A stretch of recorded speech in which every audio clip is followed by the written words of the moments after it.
like to go ahead at this time and call together the Nevada Commission for the Reconstruction of the V&T Railway. We are here at the Carson City Community Center, the Robert Bob Kroll Boardroom. Tamar, may I get a roll call, please? Chair Peterson, Here. Vice Chair Mitchell, Here. Treasurer Dotson, Commissioner Hicks, Here. Commissioner Wells. A quorum's present. Thank you very much. Agenda item 3, Pledge of Allegiance. If I could get everybody to please stand. Thank you.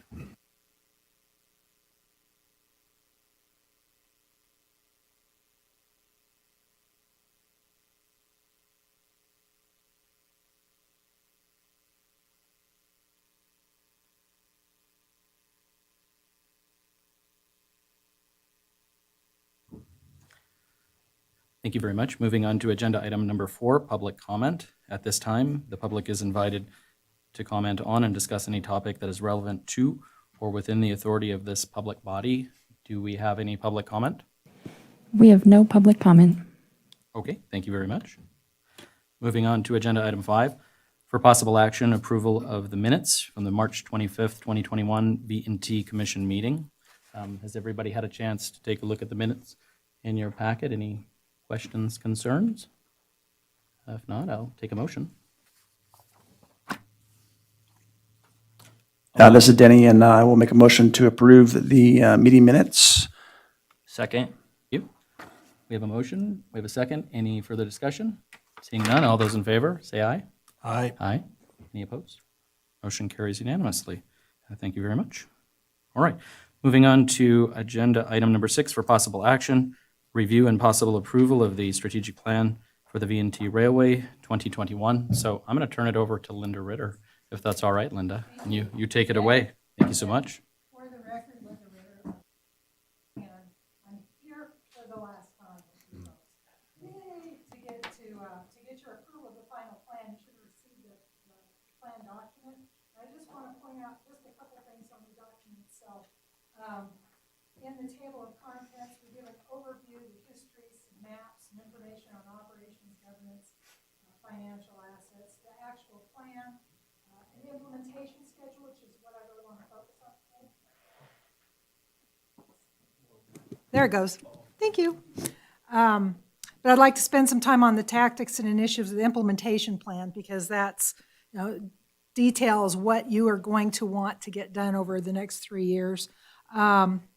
Business review, I want to spend a little time on that, because you can do a plan, but if you don't look at it from time to time, it's not going to really serve a purpose. So I want to spend a little time on that. And I just wanted to point out in the appendix, I've got the process, history, all the information you've seen through this planning process, the survey results, the strategy matrix. So everything that we've done is in this one document. So you should be able to refer to it at any time.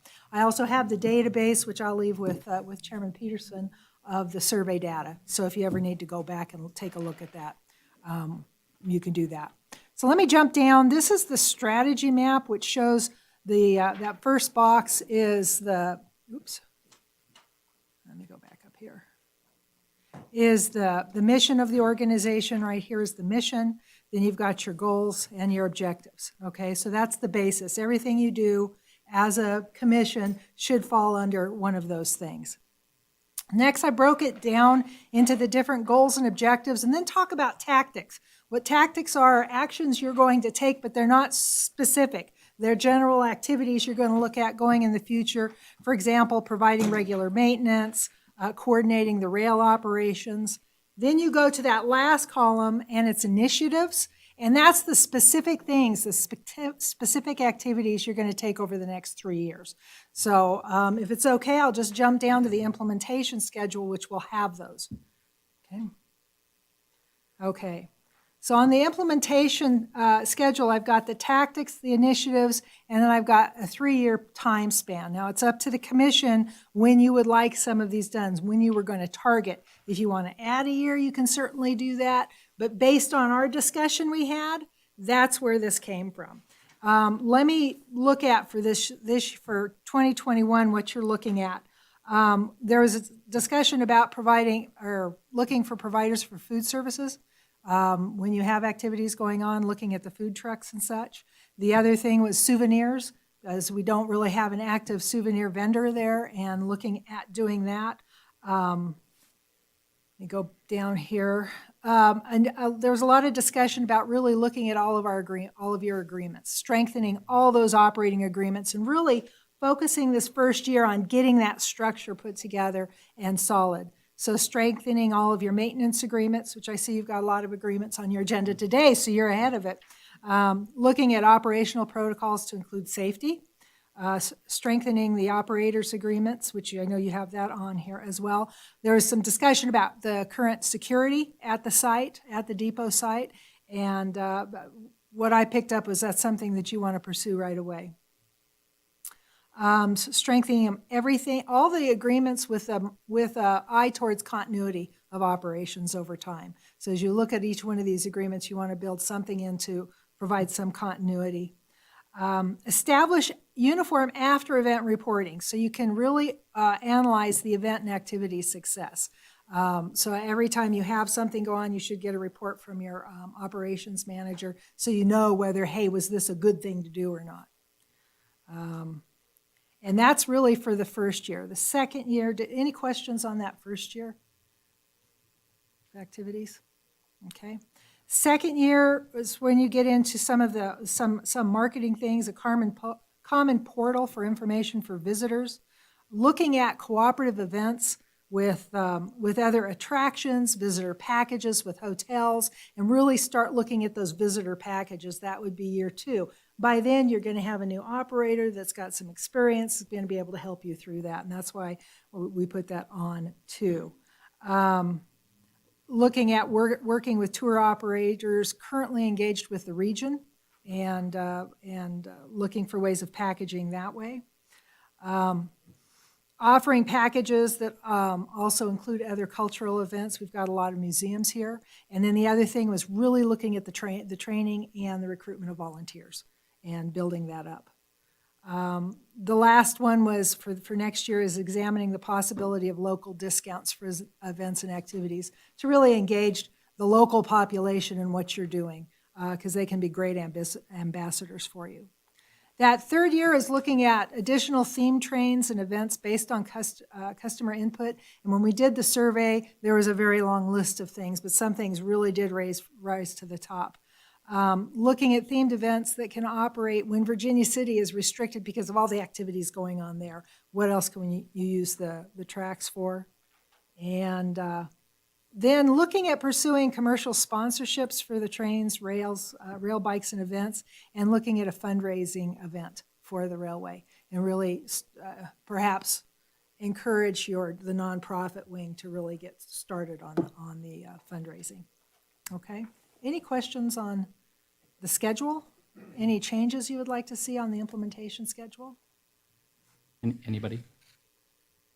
No? Okay. Keep super. going, Linda. Thank you. As far as business review, again, you can develop a strategic plan and it shouldn't sit on the shelf. You should get that out at least once a year when you're doing your budget to find out where you are with your implementation. But part of it is also evaluating how you're doing, looking at some numbers. So I've got down for monthly, every month you should review prior month year-to-date expenditures against budget, just your regular budget review. Then you should review passenger data for programs and events that occurred in that prior month. So you're going to look at, okay, with your excursions to Virginia City, how many people, some of the averages from that, how does it look on the financial side as well. And that's for each one of those. Again, you're monitoring each one of those events so you know that it is bringing some type of economic activity and supporting the railway. In January of every year, you should review all the operating results in total for the previous season. And that's when you're going to start talking about budget. You should review this strategic plan, all of your goals, your objectives. A strategic plan never stays the same. It shouldn't stay the same.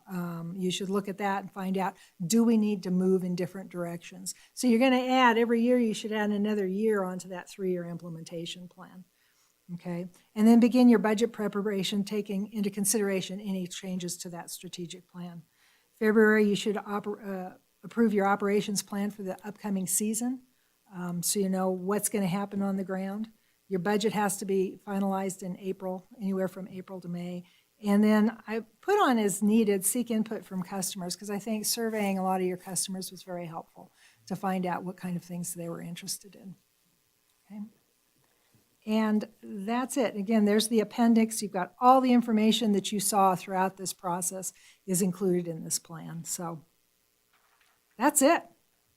Gosh, that was easy, Linda. Holy smokes. You guys did all the work. It's great. No, thank you very much. Uh-huh. I think this is great. Maybe if I just make one suggested edit, maybe we put April, we say finalize the tentative budget, and Yeah. then for May, we could say finalize the final budget, just to, Right. as a reminder for ourselves. Okay. Does anybody else have a comment or question for Linda? Go ahead, Jim. I actually like this a lot because I think 2021 for me focuses on the structure and management of the commission.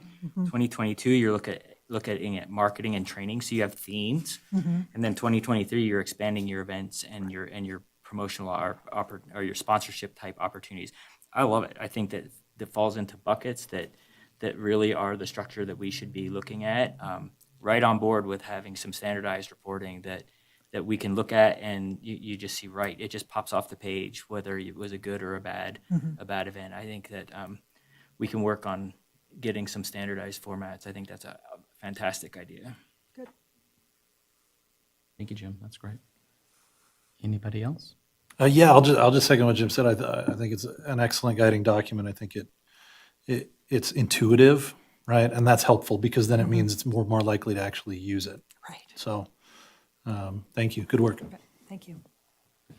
Mr. Chairman, I just want to know, how come I didn't have a report like this when I was a chairman 3 or 4 years ago? This is pretty awesome. I don't know what to say. We do things differently here in Carson City, I guess. I like it. Well done, Linda. Thank you. Thank you. This is, I Thank know you it's a lot of very much. work. Go ahead, Stephanie. Yeah. And Linda, again, I just echo everybody else's sentiments. One of the things that I did want to note is I think that the business review process is very helpful, and I agree with you that it shouldn't just be shelfware. It should be something that we're looking at every year and we're adding on to it, and it continues to grow with the direction that we have for the V&T. So I'll be thank you. checking your agendas in January to make sure you're doing it, okay? Thank you. Do we have to pay for that, or is that No, free? that's a free one. That was for the mayor, yeah, free, love it. No, this is great. I think this gives Okay. us some wonderful direction for the next Super. 3 years and beyond, so thank you very much. You're welcome. All right, does anybody want to take a crack at the recommended board action that you see in your staff reports to make it simple for you guys? I would move to adopt the strategic plan presented this morning or this afternoon. We have a motion. I'll second that. Thank you. We have a motion and a second. Any additional discussion? All those in favor, please say aye. Aye. Aye. Any opposed? Thank you. Motion carries unanimously. Thank you very much. It's been a Linda, pleasure. that's great. Thank you so much. All right, moving on to agenda item number 7 for possible action. Discussion and possible action regarding RFP 2021-001, Admin Operations Coordinator presentation. So on March 25th, 2021, the V&T Railway Commission Treasurer Dotson moved to approve a request for the proposal number 2021-001 to hire an admin operations coordinator. We did receive one proposal from Atypical Consulting and Events, and we have Allison Bolton here with us. Do you, go ahead. Yeah. And I'm going to let Denny. Okay, thank you, Mr. Chairman. And I just want to say before we get started here on the record that I do have a previous relationship with Mrs. Bolton. She used to work for my wife's company, Rad Strategies, Inc. I did speak with Mike as far as legal counsel, and there's no conflict. It's been 5 or 6 years since Allison has worked for Renault, but I just wanted to disclose that in public. Thank you, Denny. Appreciate that. Great. So Allison, if you want to dive right in, we're ready for you. Yeah. Then we'll have some questions afterwards, I'm sure. So I hope so. yeah, wonderful. Well, hello, everyone. Let me pull this forward a little bit. My name's Allison Bolton. I am the owner and founder of Atypical Events. I first and foremost want to say just thank you for having me here. It's an honor just to be able to present to all of you. And I have to mention, presenting or not, whenever I get excited, the rate in which I speak tends to get faster and faster. So if I tend to go a little too fast, feel free to wave at me, tell me to take a breath. I will not be offended. It will not be the first time. So again, thank you. And you'll hear me say we a lot. I understand that it's just me sitting here today, but I do want to reiterate that we are a team of we, but just the nature of our company and the current times, it's just easier for me to do 100% of my effort into Atypical, and then I really kind of tap into other resources and my staff only when I need to or when I need assistance, and that really becomes more cost effective for the client at the end of the day anyway. So let's jump in. Given the 15 minutes, it's quick, I won't be able to touch on everything that I would like to, so I'm just going to try to reiterate some of the things that I feel is important. Really try for you guys to get to know me and our team and our personality to see that we might be a fit for y'all. And really we'll touch about Atypical, we'll touch about the team, we'll touch on the scope of work and some additional opportunities, and then we'll open it up for questions. So I started Atypical about 6 years ago, and really I saw a hole in the Northern Nevada market. I was watching nonprofits really struggle between staff turnover and volunteer burnout. They were starting from square one with their events year over year, and ultimately they were having a hard time really producing events that were both financially and aesthetically successful at the end of the day. So, and to our team, we came in and let the staff do what the staff was actually hired to do. And we really took the events from start to finish. And what came from that really is we became the only constant for a lot of these clients. With one particular client, we've seen 4 executive directors and 3 marketing directors since we came on board. But year over year, we were able to raise more money than the previous year because our team was there as the constant. And we really attribute that to just a hyper focus on attendee experience, as well as our attention to detail and organization. I mean, we really look at what the guest or the writer or the attendee is going to experience when they walk in through those doors. What do they see? What do they hear? What do they taste? What do they smell? All those different scenarios, which really has created a successful company for us. So what does that mean? What do we do? I want to first touch on what we don't do because that list is much smaller than what we do. Traditionally speaking, what we haven't done is actually ask for money on behalf of our nonprofit clients. Now, there's 2 reasons for that. The first reason is that we really try to empower our boards to be the face of the nonprofit. And so if I were to go in as Allison Bolton and ask the company, hey, can you donate? And I were to say, win the lottery and I'm no longer in business, I don't want that donor to leave with me. I want the donor to be with the nonprofit itself or the organization. So how we counteract that is we work with the board very closely. We provide scripts, we provide training. I've got board members that are calling me on their way to a meeting saying, hey, Allison, I'm meeting with this company. What do I say? We try to do everything that we can to really empower that board, and we work really closely with them. Now, once they get that yes, then we do everything after that. We handle the money, we channel it to the right location, we handle the receipting, we follow up with that donor, say if we're looking for guest attendee names, are there any special accommodations, food allergies, email, phone number, do we need to get a logo, an ad, do we have to actually make that ad for them? All those things we'll do, we just don't do that initial ask. The second reason we don't do this ask is because we work with so many different clients and nonprofits in Northern Nevada. It felt odd to me to walk into an organization one day and say, hey, can you donate to this event? And then the next day say, hey, can you sponsor this client? It felt weird to me. So again, we backed away from that. Now, how that translates to V&T is that I feel like in both scenarios, we'll be able to do that. So if we were to ask for money, go out for sponsorships and so forth, we're able to do that. We have the abilities to do that. Heck, I do the trainings on them, so I'm more than happy to. And secondly, we don't do that for any of our clients, so there's no conflict of interest there for us to be able to go and do that. So I did want to mention that first and foremost in terms of our services. Now, beyond that, what do we do?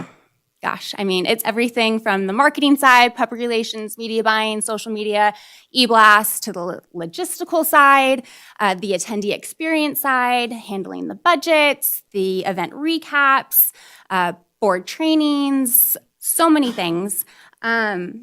And really, we are the team that helps make everything work behind the scenes, but then we're also the team that's your smiling face when you're walking in through the doors or walking up to a train. We're the ones that are greeting you there. So who are we? I am Allison. I'm the day-to-day, the client contact, the one you'll really see most of the time and why I'm here today. But we do also have, and I'll elaborate on my background here in just a minute, but I do want to touch on Lauren Solem as well as Sarah Enos, who are part of our team. Now, Lauren and I, she is now part of our grants division, and this is a new division for our company. It's very exciting. We actually started this just before this proposal came through my desk, so it's an exciting time for us. Lauren and I did work together when we were working at the Boys and Girls Club, so we do have some experience, and she's been working with our team since the very beginning. And let's have her talk a little bit about her. Hi, I'm Lauren Solem, and I'm the grant writer for Atypical. Thanks so much for considering our proposal. Let me tell you a little bit about myself. I've lived in Northern Nevada for a little over 25 years. I graduated from UNR with a degree in journalism, and I started writing grants in 2005, so about 16 years now. Since then, I've written and managed grants for small upstart nonprofits, for multi-million-dollar organizations, and for local governments. I've worked with some of the largest and most prominent foundations in our area, and I've secured funds from local and national corporations, from state agencies, and from federal entities. I take a lot of pride in each application I create, and my favorite part of the job is seeing the ideas that I put down on paper become reality because we've been able to secure funding for them. I'm excited at the opportunity to work with VNT because, well, I grew up in Carson City. I went to Carson High School, go Senators, and I have wonderful memories of riding the train at Christmas time with my family. I would love to be part of that ongoing legacy. So I want to thank you again for considering our proposal, and I really hope to have the opportunity to put my skills and my expertise to work for VNT. So that was Lauren. She's definitely the yin to my yang. When I get really, really excited, which I tend to do sometimes, she kind of brings me down a little bit. But then we also have Sarah Enos. She's also a substitute school teacher. So she's with the kiddos today, but she handles a lot of the administrative side of things, the behind the scenes. She helps make sure that I've got all of the balls staying in the air and that we're staying organized. Additionally, we do have a lot of collaborators and partners that we work with. I've got about 15 or so people that I call on for what I call my day of team. So sometimes they're planned a month in advance. Sometimes it's the day of that I'm calling them and saying, hey, can you give me a hand here? They're the boots on the ground and so forth. And then experts hire experts. If it's beyond my expertise, we are not shy to pick up the phone and call, one of which we call our safety officer. My husband's a firefighter down the street at Central Lyon Fire, and he tends to be the voice of reason when I've got these huge pie-in-the-sky creative dreams, and he's like, well, where's your fire code access? I'm like, all right, okay. So he's really good to have in the back pocket as well. Now, you would say, am the A in Atypical. I'm originally from Southern California, and then I moved to Texas. I went to Baylor University and studied film and communication. I then moved to New York City. I was one of the 20% that actually got a job in 2008 upon graduation, upon graduating from Baylor. I worked for one of the nation's leading destination marketing firms, handling public relations and what we called at the time new media, which today we would call social media. I worked with Portland, Oregon, Denmark, Massachusetts, Colombia, Peru, several different destinations before moving to Reno to be closer to family.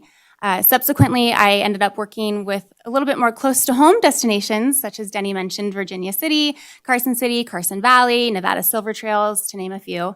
Then I did what I call my millennial quarter life crisis, and I up and quit and went to work for one of Nevada's largest nonprofits planning their special events, and ultimately ended up planning an event that raised over $1 million in one night.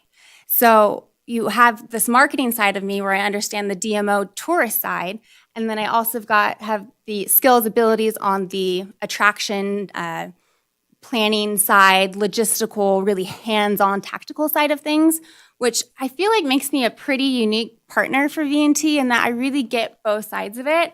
And I mean, I've got the New York training and the boots and the y'all going, so there's that. But really, at the end of the day, I am under the glitz and the glamour and the pretty photos. I'm a train geek.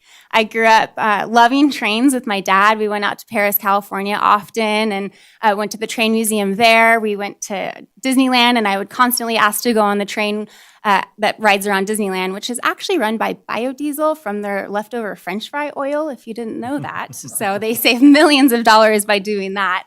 The sugarcane train in Hawaii, I mean, you name it, if there's a train, I'm there. You can see my smiling face at the Polar Express. And then that's really kind of seeped into my firstborn. He's got just this love for the V&T. So you've probably, I wouldn't be surprised if you've seen us out there at one of the various events at V&T. And it's apparently going to be a generational thing for us. Now, I'm not sure where I'm at on time, but with the scope of work and our proposal, we scaled ourselves on a scale of 1 to 5, with 5 being expert level on really our abilities to tackle that task. And then that score actually correlated with the amount of time that we propose that we invest in each category within the scope of work. So you'll see that operations, customer service, and events are kind of the big ones, followed by financials, commission meetings, and so forth. Again, we go in far more detail in our proposal, and I know that our time is limited. And so I do want to touch on the fact that with the scope of work in this RFP, it's very tactical, it's very hands-on, and I do feel that our company would be really beneficial in helping with more than that, with kind of the strategic side of things. It's fine to be able to pick up the phone or to produce a report or to do the thing, but why are we doing the thing? Does it make sense to do the thing? We're not afraid to ask those questions and those big picture ideas. Additionally, and I loved Linda's strategic plan. I mean, some of those things were what we also discovered as we were preparing for this presentation as well. We'd love to look into your foundation that, you know, in the 501c3 side of things, additional revenue streams, sponsorships, and so forth. We understand that's not in the RFP, but it's definitely something that we feel that we would add to this team. Again, I was really just trying to show you our personality, who we are, what we've done, touch on what I think you might ask, but I'd love to open it up to questions and really clarify anything that I may have missed. So thank you. Thank you, Allison. Yeah. That was great. Appreciate that. Who wants to start with some questions for Allison? Go ahead, Stephanie, then Denny. Thank you. Hi, Allison. As far as facility oversight or facility maintenance, can you tell me what you kind of envision for that for the depot? Definitely. So it wasn't something that we necessarily put ourselves down as a 5 on, and I'm very transparent, very honest about that.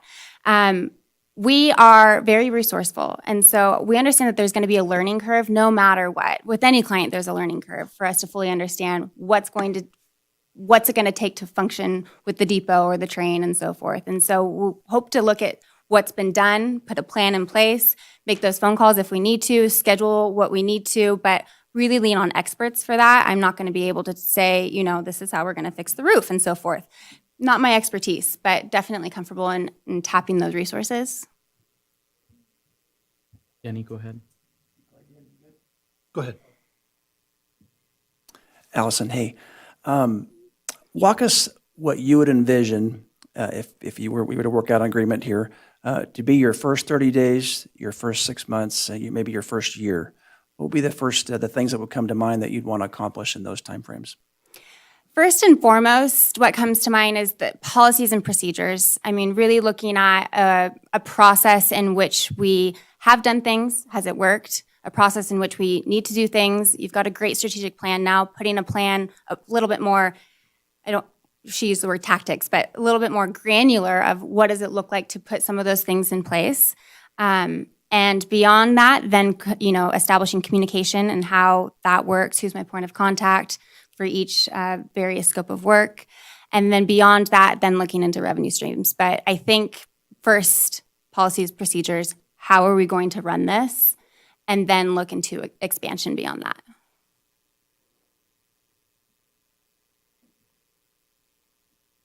Jim or Clay?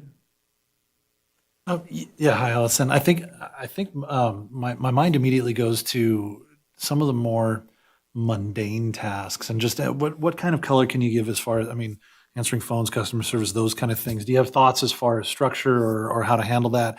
I don't feel like we need like the racehorse handling the day-to-day stuff in that regard. And just some thoughts on that. Definitely. I mean, yes, we can do the big strategic racehorse type things, but you'll definitely find our team lugging trash to the nearest dumpster if it needs to be found. I once planned a wedding and I was the one on the ground cleaning the dance floor. I mean, we're not afraid to get dirty and get really hands-on. And so for us, we're planners, so we're all about checklists and making sure that things are done in a timely fashion. We have an internal system that we use where we assign things with due dates, very tactical. So yes, we can do the big glitzy things, which is nice to have, but we can definitely do the mundane things because the mundane things are what make the glitzy things great. And I think that's what makes our events so great is that we think about the small things and what that guest or that rider is going to experience from the minute they drive up. What does that look like? And so we try to anticipate everything that we can, again, down to where's the nearest trash receptacle, restroom, does it have toilet paper, need to go run in, et cetera, to, Santa's gone down, what are we gonna do? I can handle it both.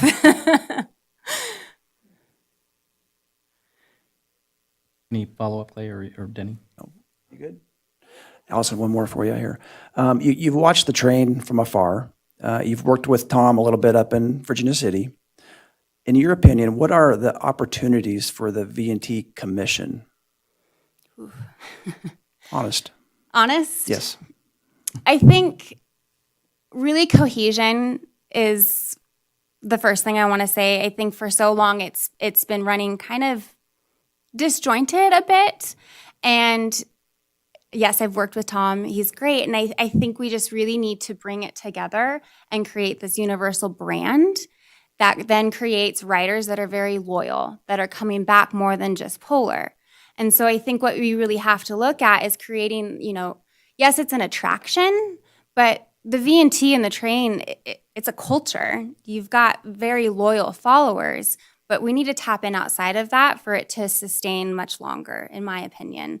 I really think that we need to look at, ways that we can work with Tom and really unite and create this environment. I've got this dream of one day, any special event, any occasion, people are going to say, hey, what's the train doing? We have those things. I live in Reno. We have those things that we're like, let's see what this, country club or whatever is doing for this holiday. Why isn't the train that? Mother's Day, sip and shop. I think Oktoberfest, all these different things. My husband gets so frustrated with me because we'll be sitting on the train with my husband and I'm like, well, what if we did this? And what if we did that? And he goes, you just need to call Tom. And in all honesty, I did sit here 3 years ago for this similar position, not the same position, and we were the runners up. And I do think it says a lot about us in that we weren't picked. We're still dedicated to it. And we're dedicated to seeing the V&T Commission really becoming the face for this attraction. Thank you. Jim, go ahead. I have a couple questions. The first one is, looking at the packet that you sent, it's really heavy on events and fundraising. How do you translate that into an ongoing weekly operational facility? That's my first question. And then the second question that I have is more, this is a public body. There's certain requirements for setting up the meeting. You're going to be the kind of that admin person. Can you explain some of your experiences kind of preparing, running a meeting, doing the budget? All the stuff is, in the public view now, so and has different requirements than necessarily what you would work with as a single event. Definitely. So with the first, I almost want to counter it with another question is which is harder? Producing something from scratch, from the ground up in one singular location in one single day, up and down, and raising $1 million, or maintaining something day over day over day that grows and grows and grows, that maintains over time. In my opinion, I do feel like producing a very large scale event, you're looking at 2,000-3,000 people, it's a lot of work. It's a lot of coordination. It's a lot of moving pieces. So in my opinion, to be able to have one-ish moving piece and managing that day to day to day, I would imagine that you'd be able to get ahead of some of the things that we have to deal with on a as-need, shoot, hit the ground type of scenario. Do we have a lot of experience in managing that day over day over day? I mean, I can manage a marketing plan, I can do a media buy, I can run a social media campaign, and so forth. But with managing a facility, to Stephanie's, I mean, I'll be honest, transparent, not a ton of experience, but, threw me in New York City at middle of 2008 and I figured it out. I do believe that we're up to that challenge. And then secondly, the question regarding... kind of the open meeting law, preparing meeting for the law, yes. meetings, because I see that as, one of the big tasks that you're going to have to do is the administrative stuff. That's kind of back to the one of the previous questions. It's mundane, but it's really necessary. And ask the chairman, how much time it takes to get a meeting like this together, let alone Definitely. to just have it. Definitely. So in my immediate experience with owning Atypical, it's with nonprofit boards and that sort of open meeting. It's not, necessarily governmental. However, I was part of the team that, Story County with their e-blast, with the meeting minutes and everything I was part of the team that put that together, that actually created that. So I'm very comfortable with presenting in commission meetings, preparing notes, doing the administrative side of things. Done it for Story County, done it for Virginia City. Not as much with Carson City or Carson Valley, more on the presenting side of things, but in terms of the preparation, we do have experience there.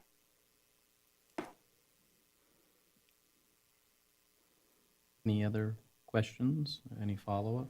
No, I have one, and honestly, I don't know if this is more of a board discussion type question, but it just has to do with scope. And I think that we've had a little creep as far as the scope goes because we had a lot of moving pieces over the last month from the time the RFP was put out until now. And I don't think that the potential additional scope is outside the range of expertise here. I want to go in eyes open with what it looks like if the scope ends up being substantially different than what was originally presented, how we deal with that, how we make sure that it's workable on both sides. Yeah, so I share that same concern, Clay, because some things have happened over the past 3-4 weeks after the RFP went out, where now there might be a marketing piece or a PR piece, right? So the way I see it, I think we put an RFP out, we have enough flexibility because we were kind of vague with some of the requirements. So I think it would require us to, renegotiate a little bit here, and that's going to come in the form of probably some additional dollars, right, and hours. And along the lines, Clay, of your question, I also wonder, I know you laid out all the hours, per piece of scope of work, and we may need to take a look at that too. Just knowing what I know from the past 3 months, in terms of some of the preparation time for the meetings. To Jim's point in his last question, so I think we need to do some negotiation and then bring back, depending on what the commission decides today, come back with probably a revised scope of work, and I also think a new cost proposal as well, to account for that additional work. Can I comment? Please, go ahead. So with the cost proposal, that was definitely challenging for us. Our contracts, generally speaking, are based on our time, not necessarily deliverables. That keeps us flexible. It keeps us, we can mold really where the client needs us most, and we don't have to go back and do addendums and so forth. With the cost proposal, I think my first stab at it, I had estimated like 7 or 8 hours per commission meeting. But if you look at, and I know the budget, it's posted, so I had to kind of work within those parameters, and so I kept kind of okay, we can skim here, we can skim here. It might be a little bit heavier here, but it might make up over here. And so I will say that that cost proposal was very challenging on our end to get it to fit within the budget. But with that said, our contracts are very flexible. It's really, where do you need us? We'll kind of fit into that.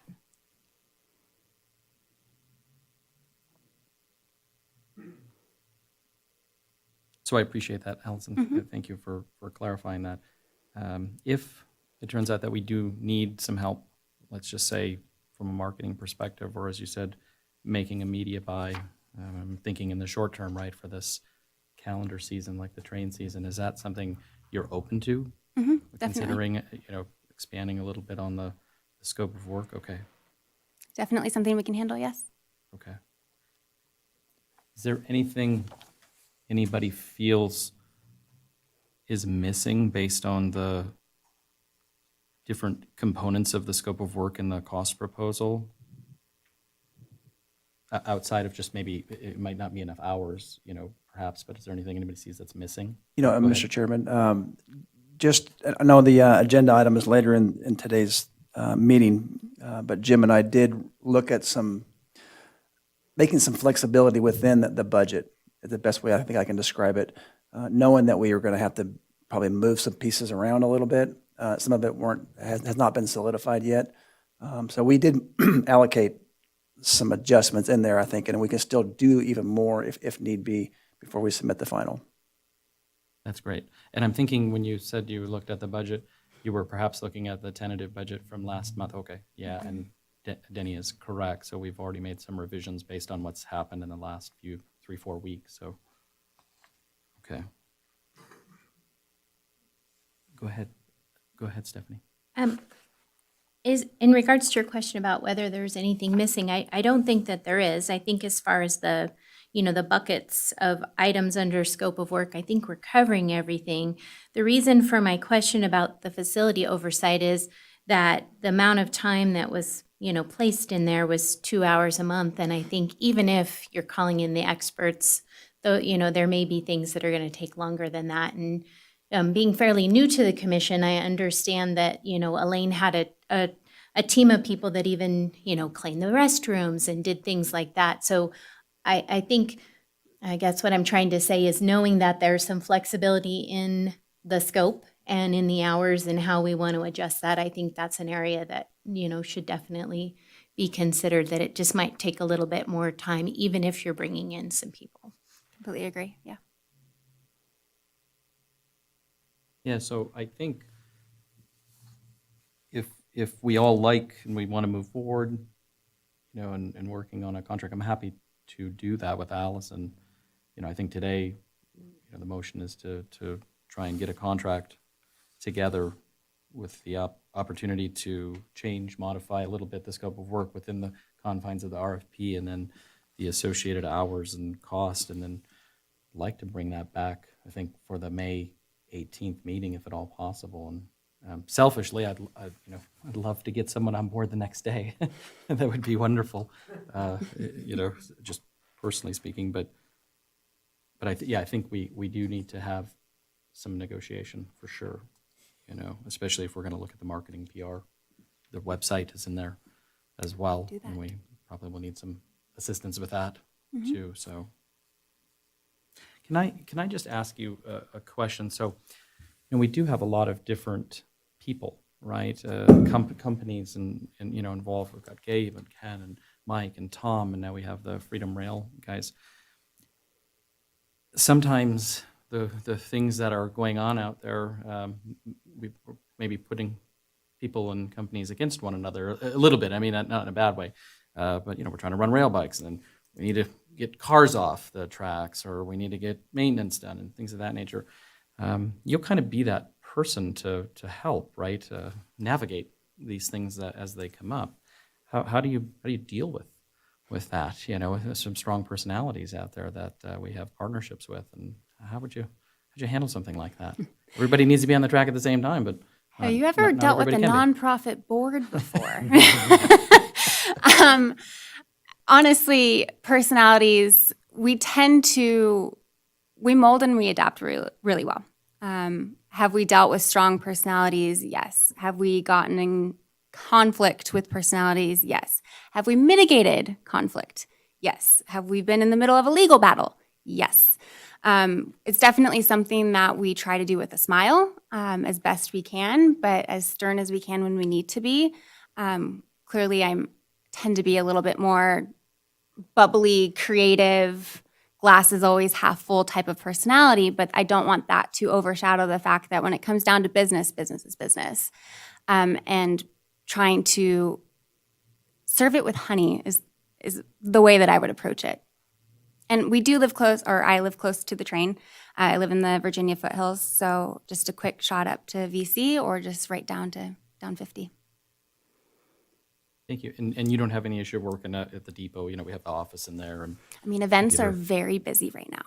So, no.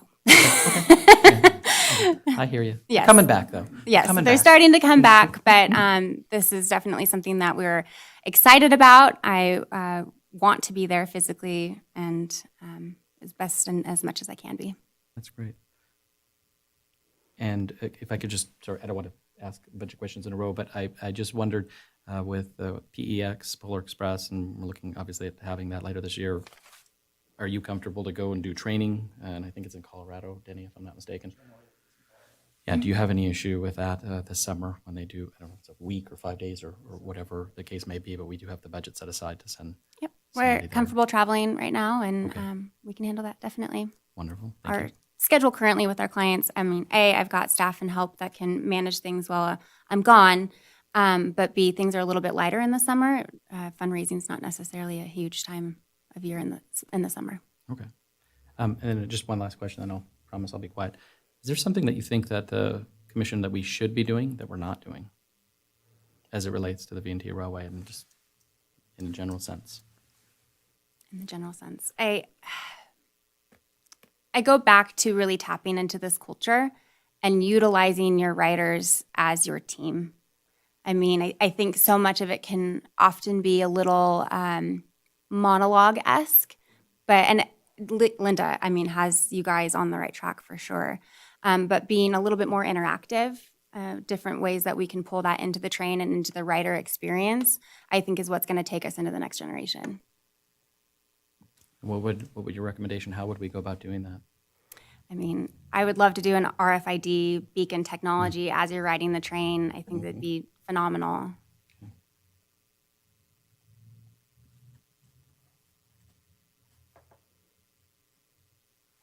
That's great, thank you. Anybody else have any questions? Anybody want to make a motion? I will. All right, thank you. I, Denny Dotson, move to award a contract to Atypical Consulting and Events for admin/operations coordinator and for the chair, Mr. Peterson, to make scope and/or value adjustments as necessary. Thank you, Denny. We have a motion. Do I have a second? Go ahead. Thank you. I second that. Motion and a second. Any further discussion? Go ahead, Jim, yeah. One of the things I think that as you're negotiating this contract with Allison, I'd like to see a certain piece of this blocked as an event as opposed to hours. So the commission meets every month. We think it's going to take this many hours a month. Let's block that into an amount. Okay. That we think it's going to take to run a commission meeting. And some of the more mundane admin stuff, I think you can block into, we think it's going to take this much. I'm not going to hold necessarily to that, but I think that I'd like to see that as the budget. This was hard for me to kind of map out as to where we were spending money, and I think that will lead into where we think we should be spending money based on the scope of work in the contract. That will help me as we lay out the scope of work and the cost in the actual contract. No, that's a great suggestion. Any other sections in particular that you're thinking of outside of the monthly commission meetings and financials? Is it more on the administrative side, Jim? You're more? For me, it's more the administrative stuff, because the We can pull that administrative together. stuff is just going to be ongoing. It's if you look at what Elaine used to do, And then, and that's part of what the scope of work was to have the new Allison do that level of work. I mean, otherwise, you, Mr. Chairman, get to keep doing it. Oh, I'm busy. Is my mic on? Sorry. Okay, no, that's great. Do we need to amend your motion, Denny, or are you comfortable? Okay, so we have a motion from Denny, a second. Any additional discussion? No, I mean, I strongly, conceptually strongly support if there's a way, a reasonable way to kind of segregate out the day-to-day, if you will, the administrative from the blue sky creative event. side of Allison, you're things. comfortable with that? Definitely. Okay, great. We can Stephanie, go did back you to wanna- my original cost proposal, which I think it was about 8 hours a month or so with a commission meeting. Sounds good. Go ahead, Stephanie. Thank you. I just wanted to add, while we're under discussion, that I mean, your enthusiasm is fantastic. It's contagious. I think that your DMO and tourism experience, as well as your marketing and grant writing, that was very impressive. I think as we work through the contract and the scope on the facility side, and you learn what those needs are, I mean, that will come to be what it needs to be. But I just if it's the board's pleasure, I just look forward to working with you. We do as well. Yeah, and I think the thing too, guys, is we get into this the next 6 months, if we get to a point where like, whoa, we can always do a contract amendment, right, Mike? So, I mean, I think we have some flexibility down the road. So I would have one last question just under discussion. Is there a contract length that the commission wishes to move forward with? Do you want to do through contract length of contract through next fiscal year, ability to extend it, another 3? You want to go 2 and 2? Any thoughts about that? So I initially thought a one pager would be great, but I realized that's not the length you were talking about. So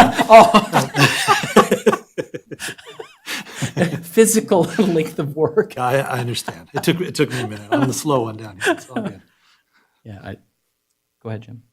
I like 4 years. Okay. I think that going back to the comments from the strategic plan, we need to start locking in some of our vendors. We need to start getting some continuity. I'd like to see at least a 4-year contract, and I mean, Perfect. this to me that's the standard that we started with. So You guys okay with that? Okay. We'll make it to 4 years and a month and whatever, 19, 20 days or something. So, okay. And this is another one we probably need to look at the cycle. This is one where end it where it's easy for us to transition. So probably this one is a December. Okay. Not Yeah, we can do that. trying to change the operator in the middle of a year. Yeah, I think this is a December. okay. That's a good idea. So does that make the initial a 3.5 year or 4.5? 4 year 4.5? plus. 4 year plus. Got it. Good. Got it. Any other comments? Well, all right then. All right, well, let's rock and roll. All those in favor, please say aye. Aye. Aye. Opposed? Motion carries unanimously. Thank you, Allison. Welcome Looking forward. aboard. Looking forward to it, There's going to be guys. some hard negotiations coming up over the Very next hard. 2 weeks. Oh, my goodness. Sucks to be you. No, thank you very much. That's great. All right. So let's let Gina and Ken, do you guys want to come on up and get plugged in?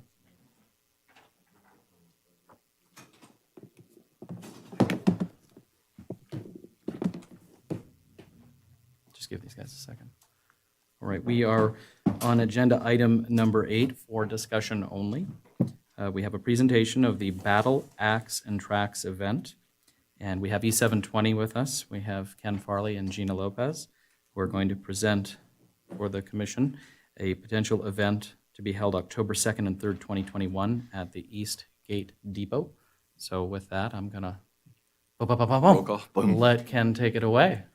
Thank you, everyone, for your time today, too. I will say that while Allison spent a few years in Texas, I grew up in Texas. So the words per minute is going to come way, way down. So just be prepared for that. So thank you, everyone. We're gonna get started here with a video, Battle Axe and Tracks.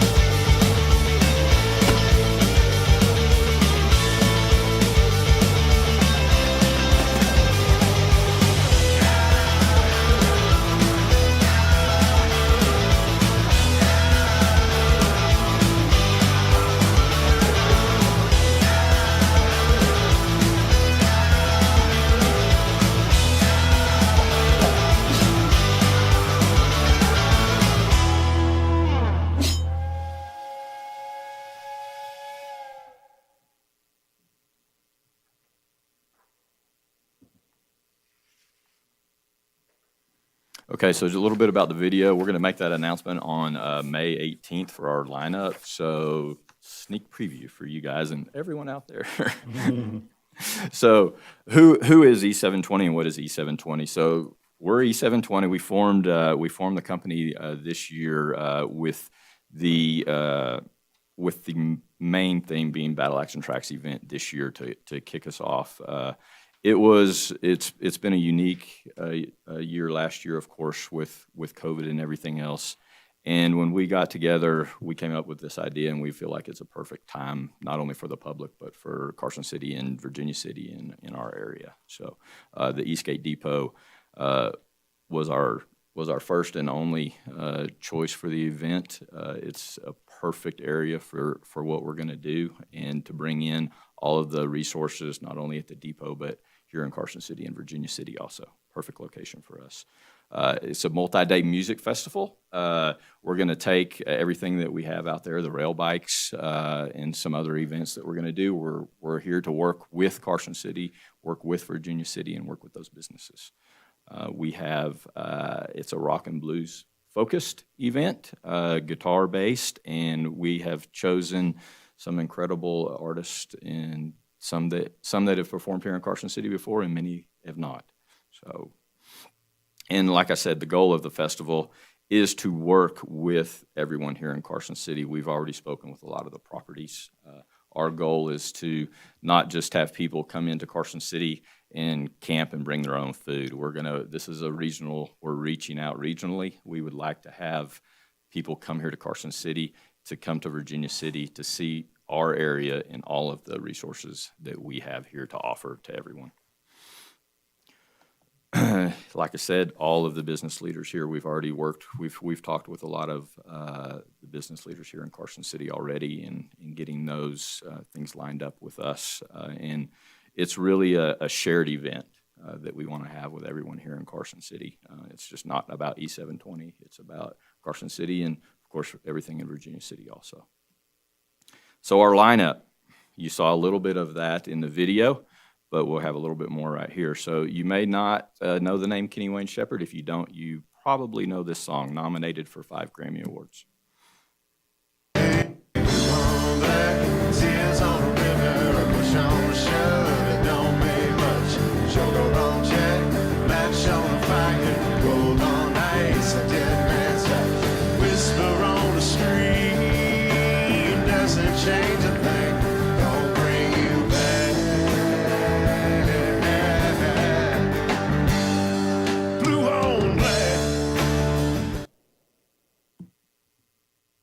And then Larkin Poe is a sister group. They're an up-and-coming group, and this is them on CBS This Morning recently this year.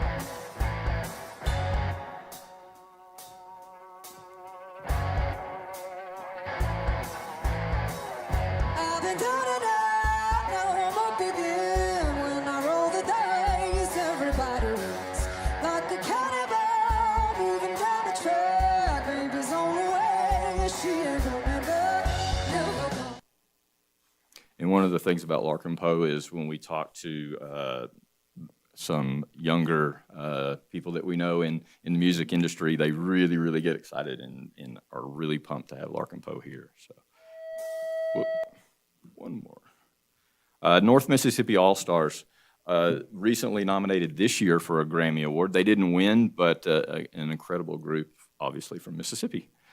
Samantha Fish is considered currently one of the top 20 female guitar players that we have. So an incredible guitar player and blues central act.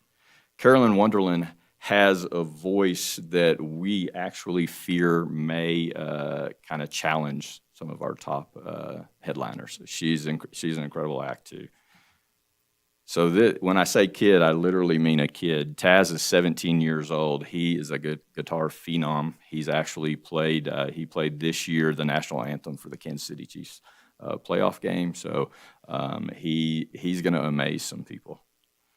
Ron Artis, he's a this is a change up in kind of the theme. We kind of mixed in some different acts. So Ron Artis is a Hawaiian soul and blues player. So he's gonna slow it down a little bit, but it's gonna be great. Allie Venable, now she's also very, very young, 21 years old. She has a single Heart of Fire right now that recently spent about 2 weeks #1 on the Billboard's blues list, and she's a Kenny Wayne Shepherd protege, so that's how we were able to get her. And then we have some local favorites. Ancy McLean, Dennis Johnson. They've both played here in Carson City before. Dennis is an incredible slide guitarist, and Ancy's going to bring a little bit of humor to the performance.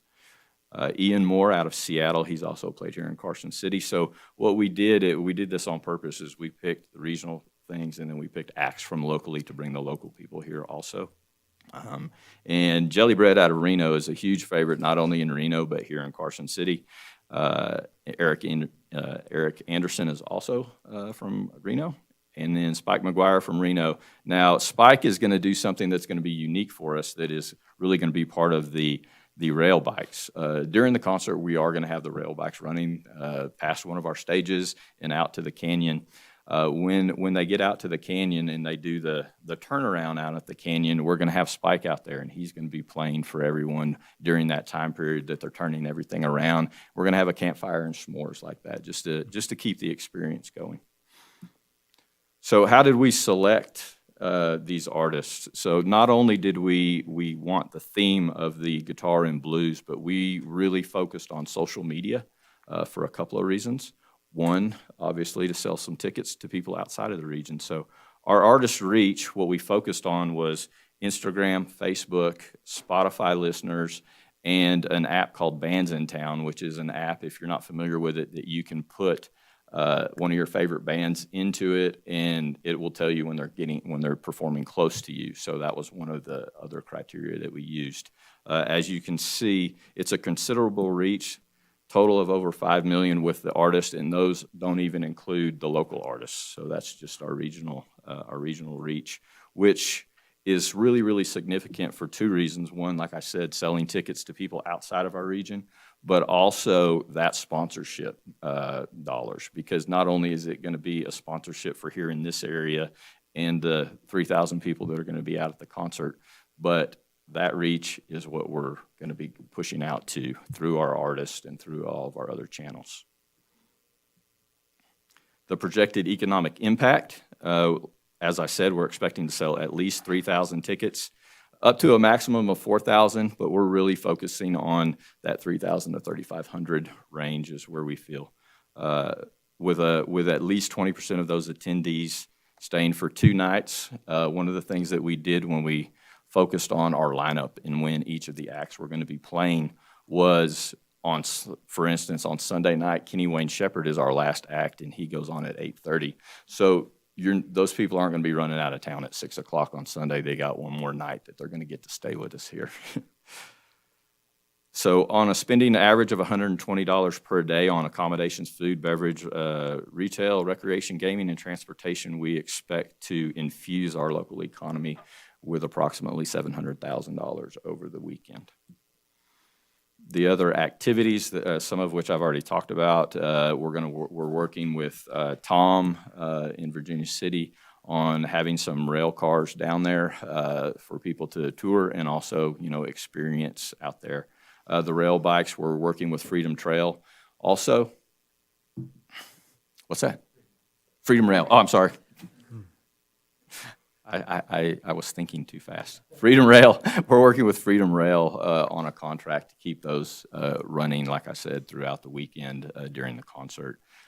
We have experienced axe throwing, so if anybody hasn't done that, I would recommend it. It's a lot of fun. We're going to have that out there, not only for the general admission people, but we have some VIP experiences, and they're going to have their own axe throwing lane for our VIP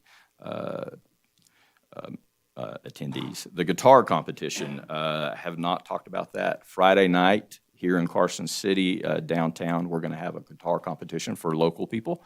And the winner of that guitar competition is going to have a spot in the lineup on Sunday to play on the main stage, along with some other gifts. We're also focusing on the assets that we have out there. We're going to be, we've actually talked about ways to get people to experience the disc golf and everything else we have out there. VIP opportunities, our plan is to have the depot area as our VIP lounge with food and drink with access to private restrooms there at the facility. And then one of the things we're going to do, not only throughout Carson City, but also in Virginia City, the weekend in the morning time when we're not running out there at the depot, we're going to have musicians throughout the area at the brunches, at some of our hotel people that are working with us also, and any other sponsorship opportunities. So what we want to do is kind of transform Carson City. People get up in the morning, they're going to start hearing live music, and it's going to continue all weekend. And that's what I have. That's great, you guys. Thank you very Absolutely. much for that overview. Do any of my peers have any questions for Ken or for Gina? Nothing. No, you got off easy. You didn't have to say Wow. anything. Yeah. Yeah, no, Denny, please, yeah. Yeah, use it. There you go. Hey, guys, sounds awesome. It looks awesome, and I appreciate the presentation there. You guys have put a lot of work into this. It's obvious. We do a few events in Virginia City. Just a couple. Just a couple. Just a couple. So a couple questions, event-related, okay? You're looking at 3,000 tickets estimated. That's over 2 days, 1,500 a week. I mean, probably a little more on Saturday than on Sunday, right? Typically. We're expecting to sell 3,000 tickets, and it's a 2-day event. So, Okay, yeah. okay, okay. Yeah. So with that, logistically, I think of putting 210 people as our max for the train, and it's a pretty packed house. What do we do with 1,500 people at the Eastgate Depot? And where we, logistically, how do you guys see that laid out? We've looked at it through Google Earth and done the measurements and compared it to, my day job is the executive director at the Brewery Arts Center, and to the 3,000 people that we serve there every Saturday. And it's about the same amount, and it's actually bigger space than we have at the Brewery Arts Center.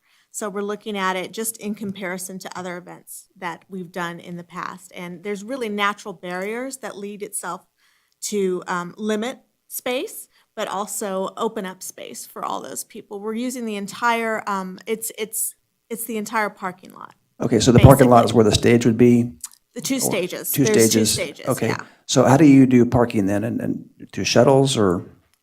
It's going to be a combination right now. We're working through that. One of the things that we're working with, we've worked with the city. We've talked, Mayor Bagwell's gone. We talked with Mayor Bagwell. And we're also working with the RC radio-controlled guy. I'm sorry, I don't know his name off the top of my head, but what was his name? Bob Sullivan. Bob out at there to utilize their facility for the weekend for parking. Okay, yeah, to me, that must be probably number one, is going to be parking. That's the one That's that sets actually people. our discussions from the very beginning were number one, how we got to get people in and get them out with Yeah. no delays. Yeah, we've struggled with just a couple of little train events and, Christmas lights, and it's like, that there's a choke point to that parking lot. So it's tough to get people to, going 2 ways. Yeah, we're going to try and cut them off to the right. Yeah, I know. Don't get me wrong. I love this idea, the concept. I think it's awesome for the region. There's just immediately, is the way my brain works, things that come up that most people don't think about. Agreed. Location of the axe throwing? We don't have the layout in front of us. No, Okay, to- but it would be somewhere there, and I assume probably the right direction away from everybody else. Yes. Yeah. I'm assuming, but we know how things are. It might One be of the toward first you. one of the first things we did was Google axe throwing accidents, and we didn't come up with anything. So All right, good, Knock on good. wood. No, hey, I've thrown some of them. I like it. It's fun, but maybe not in a controlled environment, but I've thrown quite a few. And then explain to me, you have the rail bikes, easy. I love that. I love putting on the other end. Right. Beautiful. Now you got a big train that comes in. What do you, are we, is it the train only in Virginia City? Are you guys thinking that you're going to bring a train to the depot at the same time? I mean, does that Well, one of the things that we've had an issue with working with having the people come down on the train, so that's kind of up in the air right now, is the fact that it does take an hour and a half to get everybody down. So logistically wise, we're not sure how that is going to play out. But also, up until I guess recently, we weren't sure what was going to happen with the trains, and we can't really sell tickets to an event that we don't know is going to happen. So bringing people down right now is on the back burner, but we are going to, have those trains out there for people to experience and look at. Stationary. Yeah. Stationary? Yeah. Yes, Okay. they're not Sorry, gonna be didn't running. make that clear. Okay, yeah, I know. I mean, we've got some things to work through on the backside in regards Right. to safety with the bikes and the trains. So there's some things going on. That's why I brought Which is that one up. of the reasons why we're like, okay, well, maybe Yeah, not this and, year. and concert goers, trains, bikes, all this. Yeah. I'm like, yeah, that's Yeah. a recipe for probably disaster. That's where we're leaning. Denny, I've obviously been chatting with both Ken and Gina about that very issue, the safety piece, because we're working through that ourselves, right, to have the trains and the rail bikes on, and we know we have some stuff coming up, and they appreciate and realize that, Yeah. that we do have to get some things in place. So I've been very upfront and honest with them about that. But the goal is, if we're hopefully starting the trains back up after Labor Day, we'll have those pieces in place with our safety plan. But they do realize that we're not there yet. So Which is one of the reasons why it's hard to sell an event like that when we don't know what's Sure. going to happen. So we've kind of put that on the back burner for this year.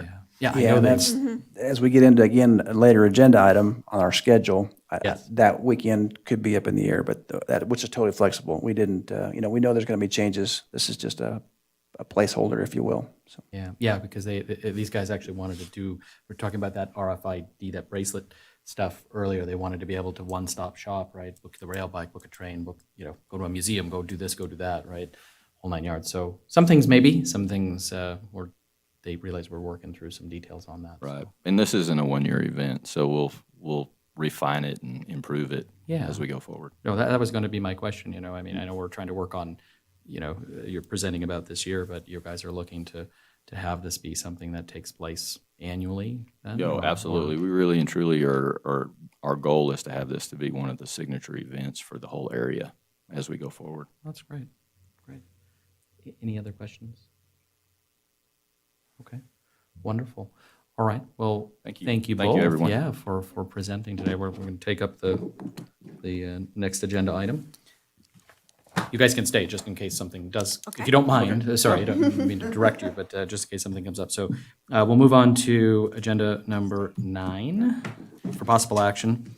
Discussion and possible action regarding the approval of lease number FY21-L001 with E720 for the use of the Eastgate Depot and all its facilities for the Battle Axe and Tracks event planned for October 2nd and 3rd, 2021, for a total not to exceed $3,400. So I just want to make mention, in your packets, there is a piece of late material, and what that is a replacement of the original facility rental use agreement, and it was requested that we, and Mike, if I screw this up, jump in working with the insurance folks on the pool pack side, they preferred that we used their template.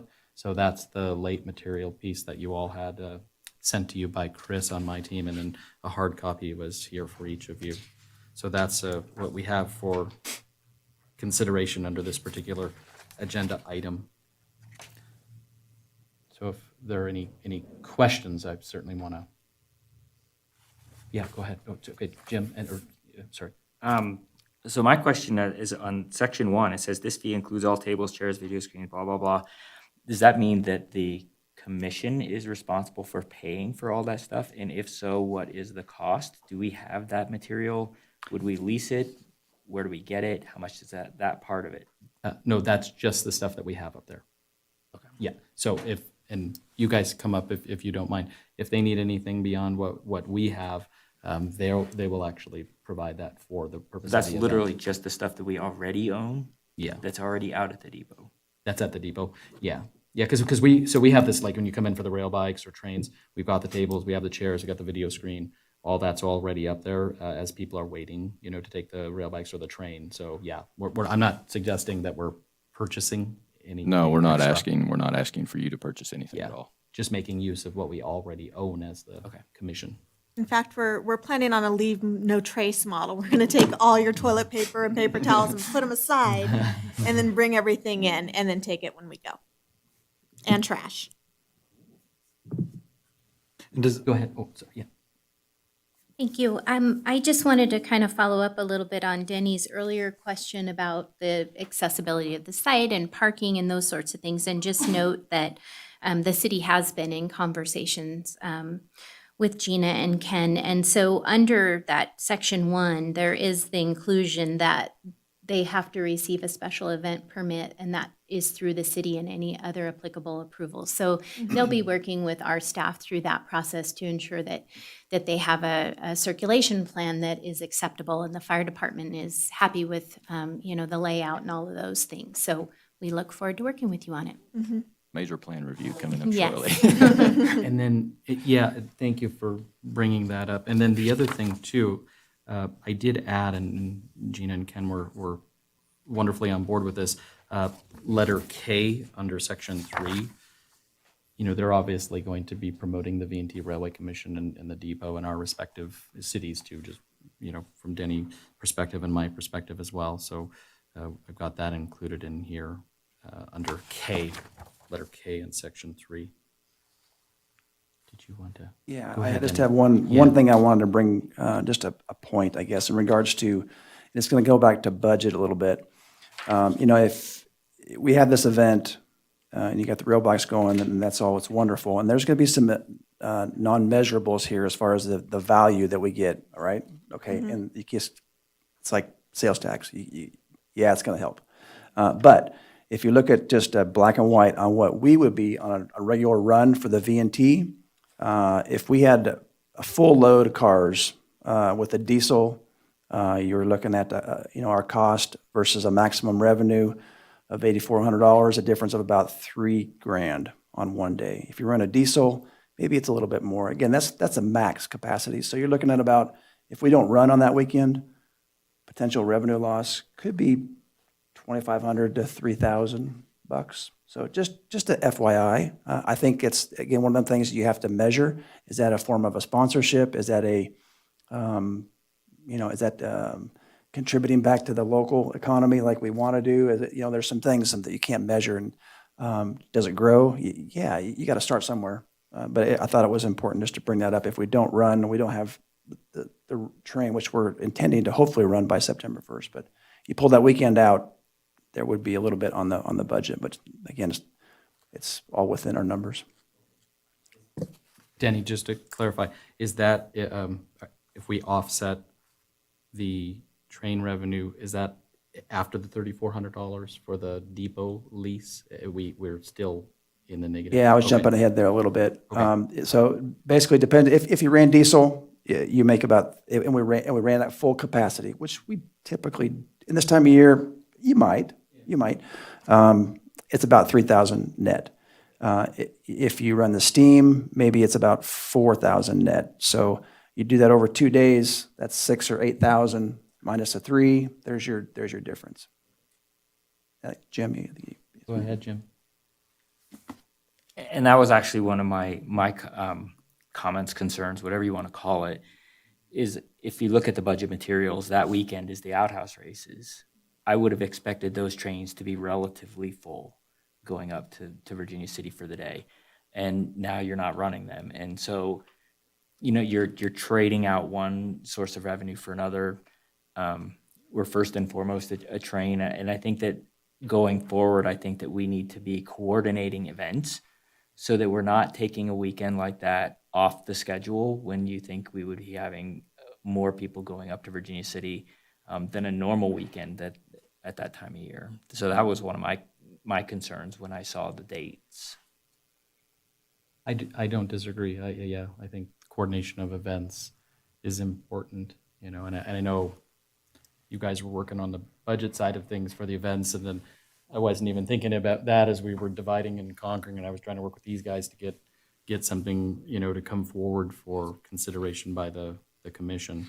I would just say, I think to Denny's point, this is a pretty good economic impact for our region. Even if you use that $700,000 number. And I'm not saying that that's more important than the running of the train, but I think overall, having an event like this, I think it's much greater collective impact for Carson City and Virginia City from my perspective. So, but I think, yeah, maybe looking forward, if there's some, I realize this year is probably going to be difficult, but maybe looking forward, we could try and not have it on the outhouse weekend, if at all possible, and coordinate with our respective schedules.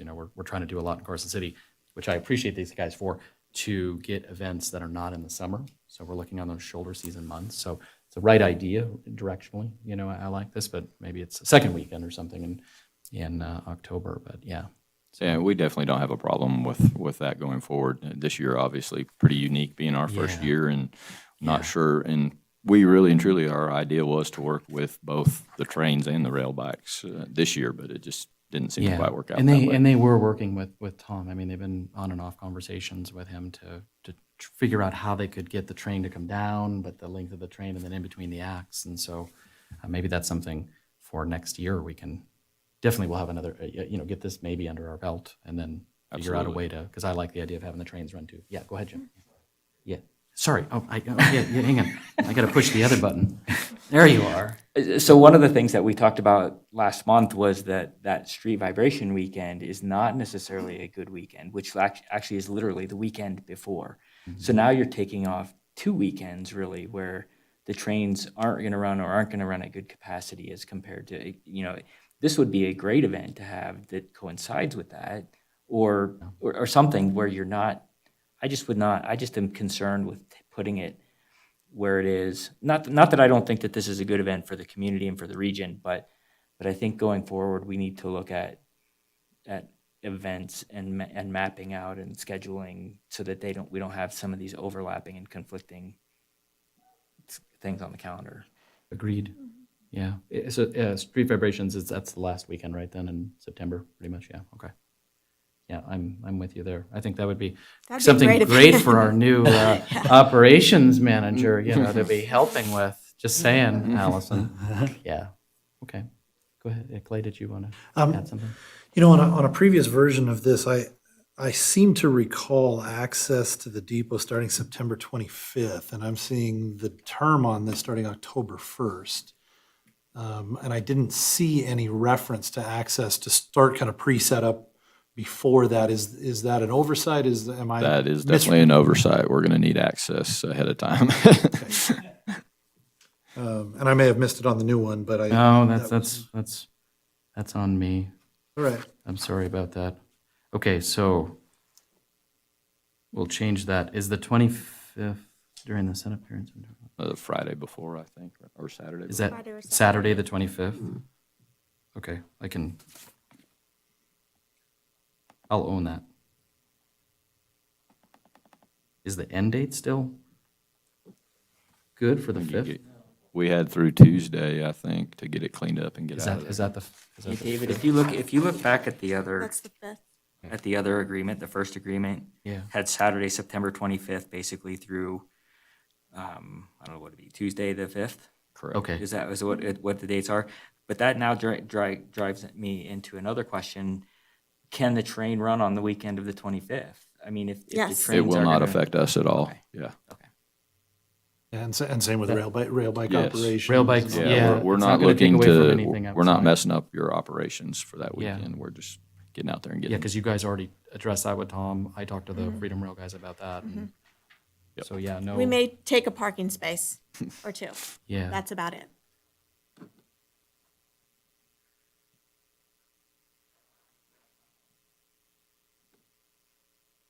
And then the only other piece, and Mike, jump in here too, we're working on a tulip policy, but that may not be able to happen. So it may just be a regular insurance policy, but they're working with our insurance company on that. So I still think it's fair saying subject to the review and approval by the pool pack, right, Mike? Just while they're working through that process as well with the insurance. This is their lease agreement, so. Yeah. I'm not anticipating a problem. Okay. I Mike. recommend you guys take tulip out because I understand. Mike, will you come up? Sorry, will you come up?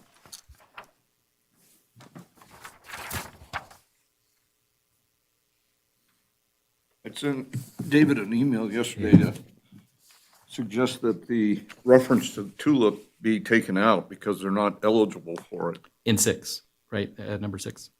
I'm sorry? In number 6, section 6? Yes. Yeah.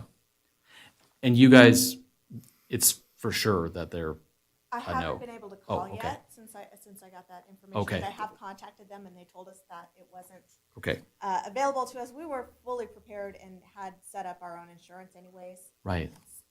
Okay. Better insurance. Thank you, Mike. Yeah, agreed. So Mike is suggesting in section number 6, we just remove open parentheses, see tulip program, close parentheses, which I think is fair.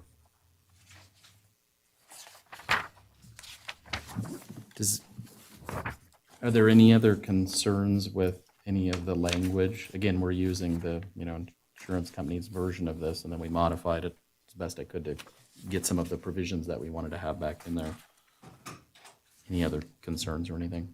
I mean, I guess my only question about further language would be if it's sufficiently clear as far as access, usage, exclusive usage, kind of, do we need to be more specific about that?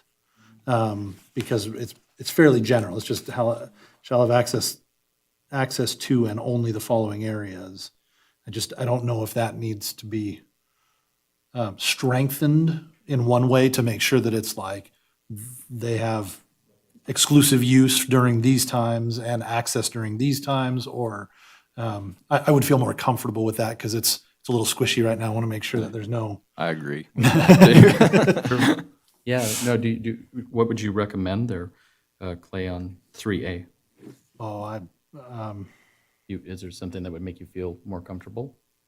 I think maybe if we can delineate access and maybe even to say for setup and cleanup during the periods before and after the actual festival, the actual event, and then exclusive use. But we probably need to acknowledge the rail bikes running during that. Yeah, and they're working out a separate, if this was to move forward, depending on what the commission wishes to do today, they're working on a separate contract with the rail bike folks, with Freedom Rail on that Right. front. So would Freedom Rail be working with them during these days, not operating directly for the commission? Is that basically how it would work? No. So, and you guys can jump in here. They're just going to be treated like anybody else that wanted to come up and ride the rail bikes, except Got they're it. just purchasing all the tickets for the whole. More or less, duration of it. we're getting an agreement to buy a certain amount tickets. of tickets for the weekend. is what Gotcha. we're So doing. they might buy $20-something thousand worth of rail bike tickets. So then when we weekend talk for about people. use, that would need to be an exception to kind of the exclusive use of the facility because, Yeah. we'd have to acknowledge that the rail bikes get to continue their operation. Sure. But they will be operating exclusively for our festival goers. Yep. They're buying all the tickets. We bought all. Got it. Yeah. Got it. But I get what you're saying. Yeah, I just don't want Just to. so we don't jam up Yeah, the just Freedom to- Rail yeah. guys. Okay. Yeah, just a note or something that says we're not going to be disrupting ongoing operations during X and X. Mike, could I work with you on that, maybe? Just to fine tune 3A? I'm taking a note. Okay.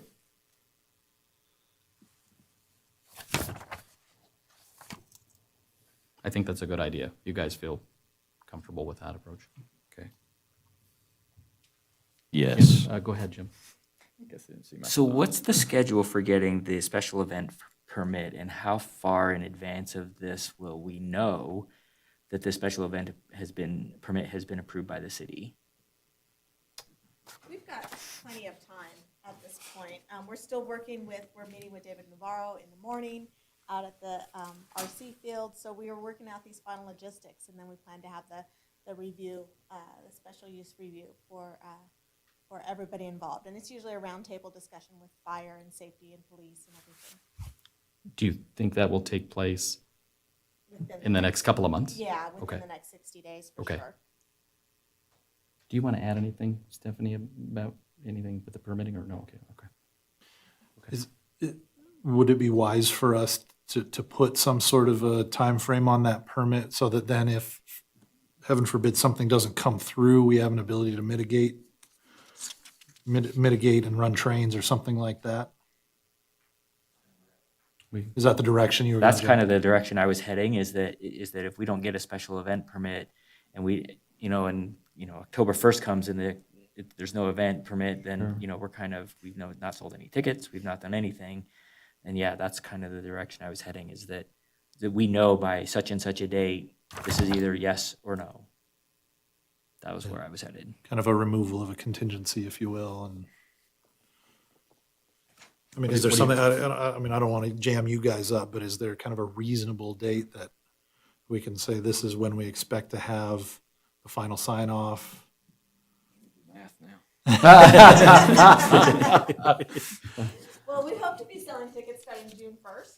Okay, So I think that might be a good target date. We can go June 15th, just to be. yeah, June let's, 30? Let's do June 30th. because we don't want to jam you up. If it takes an extra few days, we'll give you a little, and then I think that makes sense. Go ahead, Denny. Yeah, I think that's reasonable. Just, I guess, a word of caution. I know that I'm on that Story County Special Event Task Force, if you will, and right now we don't foresee any problems opening up in Story County and doing things. And I think Carson's probably in that same path, but there is probably a committee and a process that they have to go through, and I don't know if it works that far out or not here in Carson. For the special event permit, typically they have to be submitted 30 days in advance of the event, but we've requested that they come through our major project review process, just so, because it's a big event, and there's circulation and safety issues we want to make sure are all considered. And so that is going to happen sooner than later, so that they can get those comments and feedback from the city in order to move forward with their special event application. Thank you, Stephanie. Do we like that provision to get the special event permit by 6/30/21? I guess if I could just make Jim, if something does come up, I don't think precludes us from re-agendizing either. If there's a situation, we could bring Ken and Gina back if we run into an issue or something. Sure, and yeah. Needed an extension of 10 days or 15 days. But Yeah, I don't think the intention is for it to be like a poison pill of some sort, Sure. but, But more- just to cover more us, just protect a the guideline, commission yeah. and the train operations. No, I agree with that 100%. All right, it makes sense. You guys gonna need to sell tickets if this Right, doesn't go, right. so, yeah. Yeah. Okay. Any further discussion? Do we want to take a motion?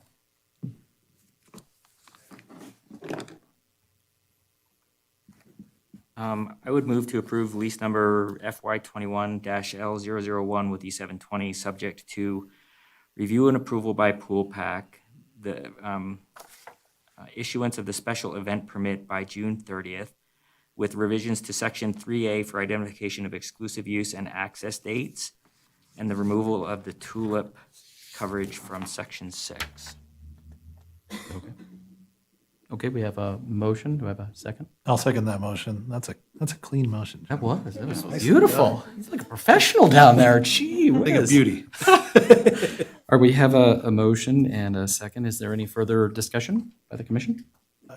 If I may, Denny, just, do we need to have any more discussion kind of specific to outhouse races? And I mean, are we going to take it on the chin if we say, yeah, go ahead and run an event that takes the train out of the picture?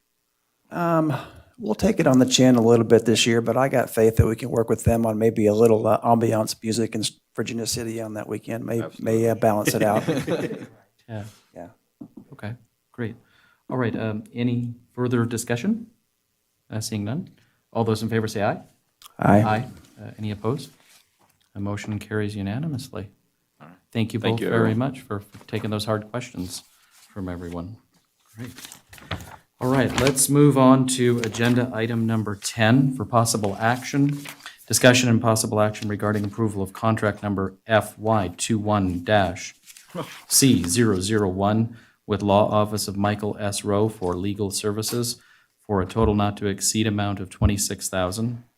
So on March 25th, 2021, the V&T Commission Vice Chair Mitchell moved to instruct the various members of this commission to review and possibly bring back for updates the various contracts that the V&T Commission has. The Law Office of Michael S. Rowe will provide legal representation as general counsel for the commission in all matters relating to litigation or otherwise arising from day-to-day operations of the commission upon approval of the commission through June 30th, 2023. So in your packet, you have the contract, and I want to thank Jim on this one for working with Mike to bring forward a contract in the amount of $26,000 that would run through June 30th, 2023. Any questions for Mike or comments? Go ahead, Jim. I'm just going to make a quick comment that the contracts that we got from Elaine prior to her leaving, she sent out the emails that had all the contracts. The only reason that I really redid this one is that the name of the contractor, the contract was with a different firm that I'm not even sure exists No, it doesn't. anymore. And so I thought, okay, No, we this is. dissolved that partnership probably 3 years ago. So I thought this is a perfect opportunity. So what I did is the state has contract templates, and I noticed that you included the one for in Allison's agenda item. Those templates are with some just minor wording changes. They are just completely adaptable to being used by this commission. Yes. I think I changed a total of maybe 20 words in the whole and deleted a couple sentences, they're free. The Attorney General and the State Purchasing Division spent a lot of time coming up with those new templates probably 5 years ago now. So I just think that so that was the only reason that this one was really redone. I did not try to change any of the scope of work that was originally there. The hourly rate it was not changed. It literally was just to change the vendor and put it into a different form.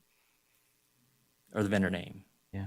Thank you, Jim, for taking that on. Any other questions or comments? Happy to take a motion.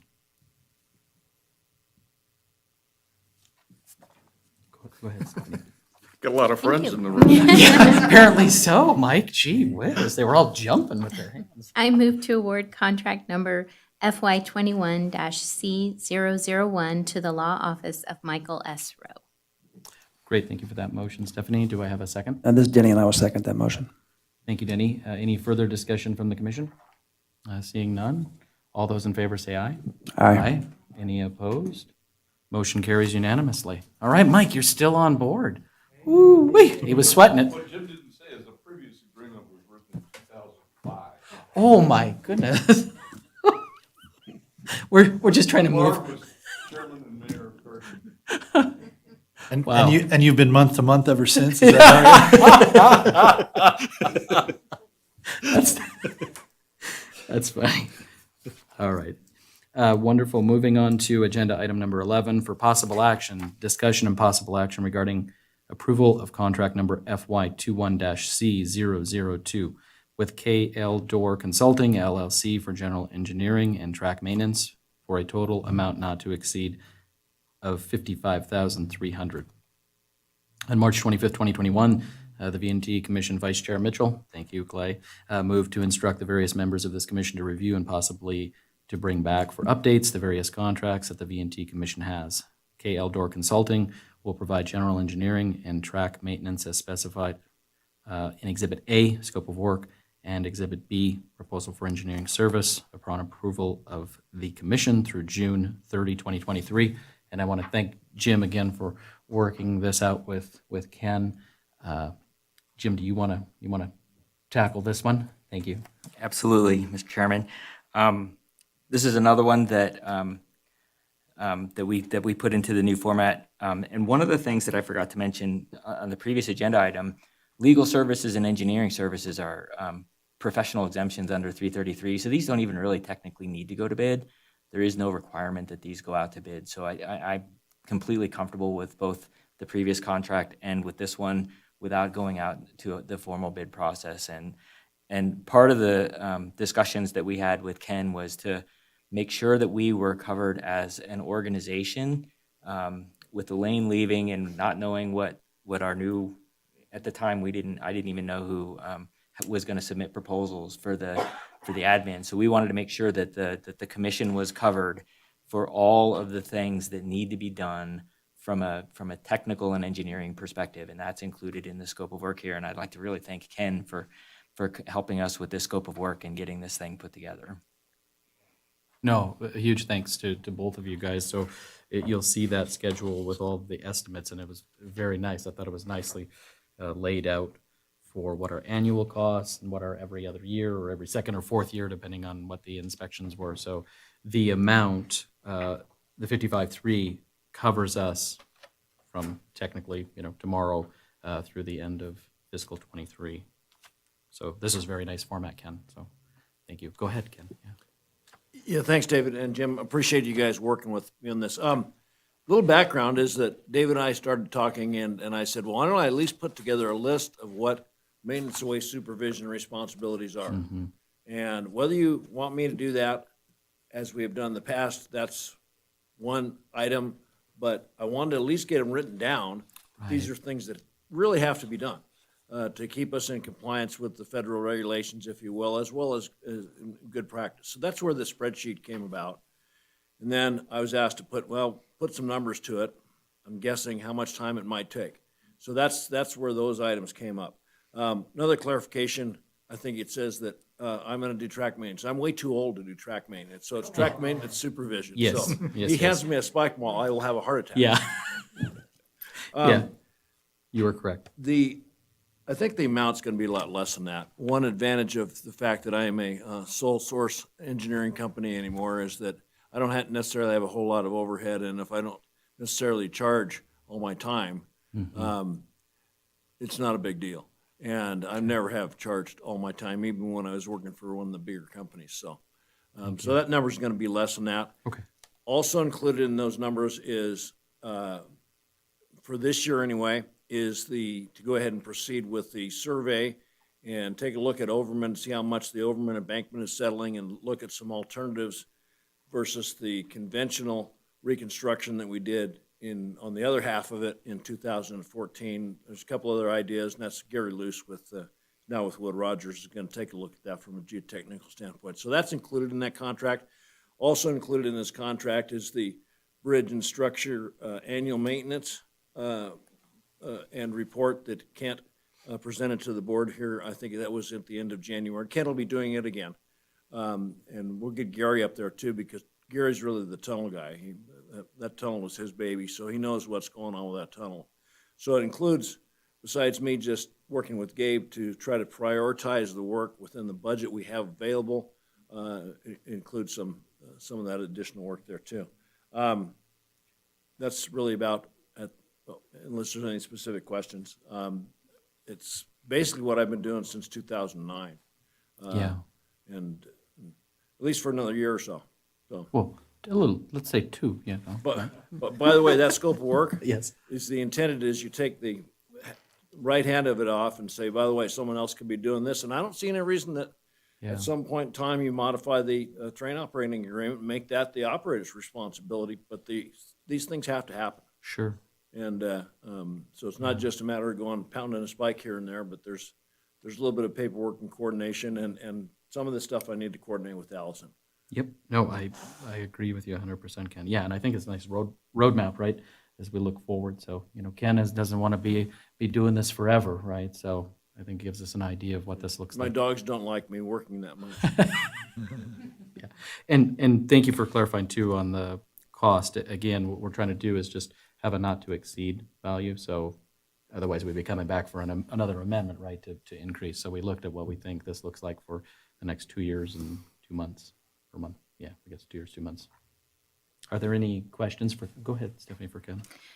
Ken, I just had one question. I know we talked in a previous meeting when Elaine was here about the federal reporting that's required, and it might be in here in a terminology that didn't jump out on me, but is that something that is part of your scope of services, that you'll actually do the required reporting for us as well?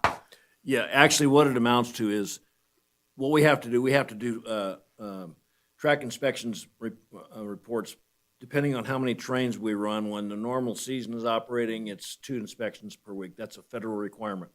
We have to keep a record of those inspections And what'll happen, I think, talking to Danny will, or talking to Dave, we'll probably end up putting those in the depot. We have to keep those inspection reports on file. Same thing is true with the signal inspections, and the same thing is true with the annual bridge and structure inspections. Those are federal requirements. We keep those on file.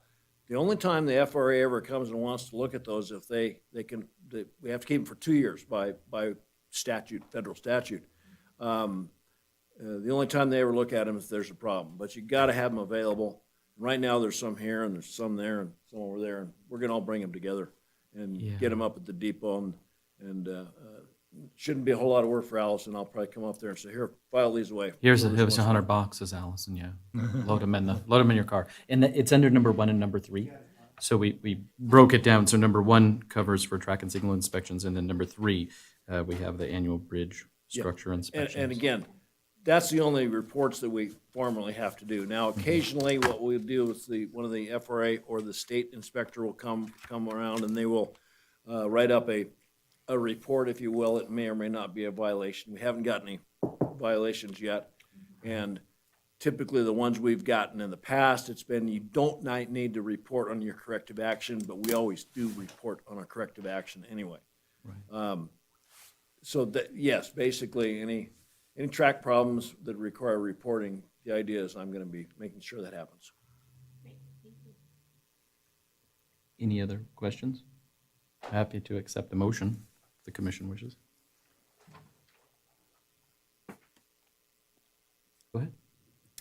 I move to award contract number fiscal year 21-C002 to KL Door Consulting LLC. We have a motion. Do I have a second? I'll second. This is Clay Mitchell. I'll second that motion. Thank you, Clay. Any further discussion from the commission? Seeing none, all those in favor say aye. Aye. Any opposed? Motion carries unanimously. Thank you, Ken. You're on board. Wonderful. All right. Let's go ahead and move on to agenda item number 12 for possible action. Discussion and possible action regarding approval of contract number FY21-C003 with Gabriel Willimon Railroad Construction for on-call independent track maintenance services for a total not to exceed amount of $40,000. On March 25th, 2021, the V&T Commission Vice Chair Mitchell moved to instruct the various members of this commission to review and possibly to bring back for updates the various contracts that the V&T Commission has. Gabriel Willimon Railroad Construction will provide on-call services for basic track maintenance upon approval of the commission through the 2021 operating season. So I have that as December 31st, 2021. And I want to thank Stephanie and Clay for working on this particular contract with Gabe. So again, the idea here, as we previously discussed, is to get us through the end of this railroad operating season. And then obviously we're going to put this out to bid. So there'll be an RFP for the track maintenance services at some point, maybe in the summer. So we'll have Allison on board to help with that. Yes, I see her. Yes. So any questions? Stephanie, if you or Clay want to add any context around this particular contract, you're welcome to. I guess I'll just add that I did use the previous contract. I love the format that Jim used, so I think that's a good one for us to carry through in the future. What we did that we changed from that was in the previous contract, there was a more detailed scope of work, but because there haven't been trains run this year and we need to go out and find out what maintenance needs to be done, that's why we went with more of an on-call format, and we got a schedule of costs from Gabe in order for those to move forward. Thank you, Stephanie. Any other questions? I'll just add that I like being able to make motions to compel the rest of you to do work. That's pretty awesome. I just wanted to thank Stephanie for her work on this. I did very little, so. No, you guys are awesome. Thank you. Yeah. Before we go any further, Yes, can I Ken. say one thing? Please, you can say two things. If you like. Your black shirt is disconcerting. It makes me feel like there's a judge up there, Oh. and I'm in court. So Oh. so next time, I feel maybe better about red that already. or Wow. Something Hawaiian. something. Oh, you want me to yeah, go? Well, it's not Friday. We have flannel Fridays. We have Hawaiian Fridays, but I can change it up for Thursday. I mean, yeah. thank you, Gabe. That's an excellent Little choo-choo observation. hat, Did you hear him? Judge-like. train conductor hat. Gabe, I'm not sure if you should have brought that up before we approved this, because Because what that says is you spent some time in court, and that may not reflect well. I'm just saying. The bad thing is, any railroader that hasn't spent time in court, they haven't been a railroader for very long. That's funny. All right, anybody want to try a motion here? Okay, go for it. I'd move to award contract number FY 21-C003 to Gabriel Williman Road Construction. We have a motion from Jim. Do I have a second? I second. Thank you, Stephanie. Any further discussion from the commission? Seeing none, all those in favor say aye. Aye. Any opposed? Motion carries unanimously. Congrats, Gabe. Mine was faster than your guys's. So. It's because I'm long-winded. All right, great. Yeah, we need you back out there digging. Let's get going. All right, moving on to agenda item number 13 for possible action. Discussion and possible action regarding the fiscal 2021 financial reports for the V&T Railway Commission and modification of the tentative budget for fiscal year 2022. Denny, if I may turn this over to you, please. And thank you, Denny, and Jim here for helping again on this particular agenda item, excuse me. Thank you. Great. A revolving budget for the V&T. We all knew this was going to have some changes. Our crystal ball wasn't too far off, but I wasn't shocked, I guess, when some of our negotiations with a couple of our vendors went a little bit different than we had hoped. I guess small steps, small progress. But with that, we had to submit a tentative earlier, last month, and we knew it was a shot from the hip. This one here, Jim came up to Virginia City, and we really sat down and really knowing a little bit more kind of the direction we were headed. And I had spent some good time with Tom too, talking about potential train schedule, about the some of the benefits to doing things certain ways that would help on both ends really, but is where this kind of started. But before I get into that budget, maybe I should just back up here a little bit and just talk about our current financials. Yeah. Please do, Denny. Yeah, thank you. Okay. Sorry. Yeah. So again, you guys have the two sheets in front of you, and I don't know if we probably won't have it up on the screen there, but the budget reports from Story County really reflect just a period ending 3/31/21. This does not reflect all of the revenue. It wasn't reconciled when we were able to print this report to get it in the agenda packet. There is some additional revenue that we can show, but for today, you got $577,731 in revenue and $451,559 in expenses. Again, this is not reconciled, not audited. This is just a snapshot, and it wasn't quite all the revenue wasn't quite put in there. So. Again, just a snapshot, but I think when we go forward here a little bit, we'll be able to print something a little more detailed as we kind of get closer to the end here of the fiscal year. We'll have some more detailed report for everybody. Absolutely. Yeah, no, this was great, Denny, because with the timing of the meeting and just to get the board packets out, I said to Denny, just go with what we have, for the purpose of the packet. So thank you, Denny. Okay, so let me, in your packet there, if you guys saw, there was one of the tabs on the Excel spreadsheet was the cost per train breakdown. And I think that's important to start there if you can kind of see the method to my madness. And this is just some ballpark to get it. Again, this is a budgeting process. This isn't a fine-tuning thing.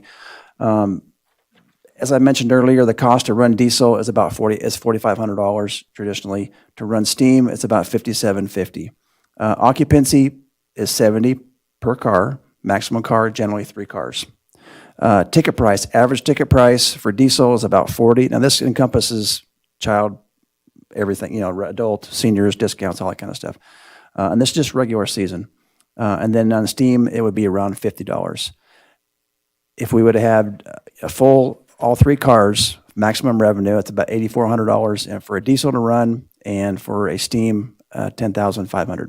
Okay, so using those numbers, and then while we're on that page, we'll go ahead and go down to Polar Express. One of the things that happened with last year being shut down is Tom and his operation started the Train of Lights. Okay, and it was widely popular. He wants to keep doing that. Virginia City would like to keep doing that along with the candy cane train, but we also want to make sure we can do Polar Express. So we only have so much inventory, right? So what Tom proposed was that, which we use diesel for Polar Express, is instead of doing 2 coach cars and a VIP car, we would go to 1 coach, a table car with a private room, and then a VIP car. So with that, we may not hold as many people, but our price point will go up a little bit. So a coach would handle 70 people. A table car is only 40, but if you look off to the right on my spreadsheet, it's a $65 versus a $45 average ticket. With that table car, you get a private room. That private room is 10 people. That could be sold for what I put in as a VIP price of $85 per person, or you come up with a flat rate, what have you. And these prices are extended out to the right of this form. And then the VIP, again, it holds 30 people, and that average price on that is about $85. So with that, on Polar Express, 1 run is about $91.50, and we do 3 runs typically on each time we fire up for Polar Express. So that's basically a max revenue of $27,450. Okay, so as I'm building a budget, or Jim and I built a budget, we looked at, okay, if we go to the calendar, if you will, our train calendar, master calendar, there's 2 pages there. How much is our potential revenue? How much is our potential expense? So what we talked about in our negotiations or our discussions with Tom Gray is, and again, this is ballpark. Okay, this is an estimated run just for our budget, really. If we find that we feel comfortable in running a little sooner, we want to do a special event, we can. Okay, this is just something for us to put down for budget. If you look at the first page there on our master calendar, it's highlighted up at the top, and really that's 2022. So that's a year from now. Okay, so that circles back. We're not running Mother's Day weekend this year, but I do believe that's a very profitable event. We need to get that back on going again. So you see 2 runs there. Again, and it extends out at the prices we just talked about. And again, it's full revenue, but we'll get to where we adjust that when we get to the budget numbers. Our proposal would be not to really start running until September on a regular basis. Give us some time to get some stuff going. And again, if we want to do something sooner, I talked to Tom yesterday, as a matter of fact, and he said, hey, if you want to run diesel, I can go tomorrow. The steam, not so much. He's still kind of wondering, when he's got some things to do with 18. There was a failure on a test yesterday that they had to kind of address. Not a big deal. But he's also got the 29 in Colorado for, it leaves in a week with the train and 3 cars go to Colorado for a movie. So there's a lot of stuff going on right now. We got new person coming on board, changes, a lot of things. So again, when we feel like we want to run, we can. But our proposal would be to run on weekends. You looked on the schedule there. I'd go steam or match it up with a special event, maybe in Virginia City, like I put it here for camel races. We don't need a steam engine to go to camel races. We can save a little bit of money. The experience is the camels that weekend, so go with the both. And then again, just kind of going on weekends there, really just the Saturday and Sunday. Okay, and again, if we want to run on a Friday, we can. This is just for budgeting purposes. We'll have to come back and look at that that October 2 and 3 weekend, where I had the round trip with steam. That traditionally has been a pretty good weekend for outhouse races, but it's not a big deal. We can adjust that. And then as you get down towards the end of October, throw in some early departures there for Nevada Day was a great idea. So I think Tom came up with that idea. Do something for Nevada Day and haul some people to the parade and then back to the train, back up to VC. Potentially a Halloween theme. But also, I mentioned, like Street Vibes, it's been kind of a mixed bag for running Street Vibes weekend. If you like the people watch, it's funny to see the reactions of retired type folks walking into a Street Vibes environment and go, "What the heck is this?" But it's not the best because there's a challenge to get them up into town, to get them back. I mean, it depends on who they are. But That could be a canyon train weekend, or a wine train or whatever. There's some flexibility here. So anyway, not to keep talking here, but that kind of run it down to, so if we were to run a perfect scenario, your revenue is 168.8 and your expense is 96 on a regular season. Then you go to Polar Express. Again, the thought was we always do a dress rehearsal that Friday or so before Thanksgiving. Kind of do that for the first run, then start the pricing accordingly. And the time is running 3 days.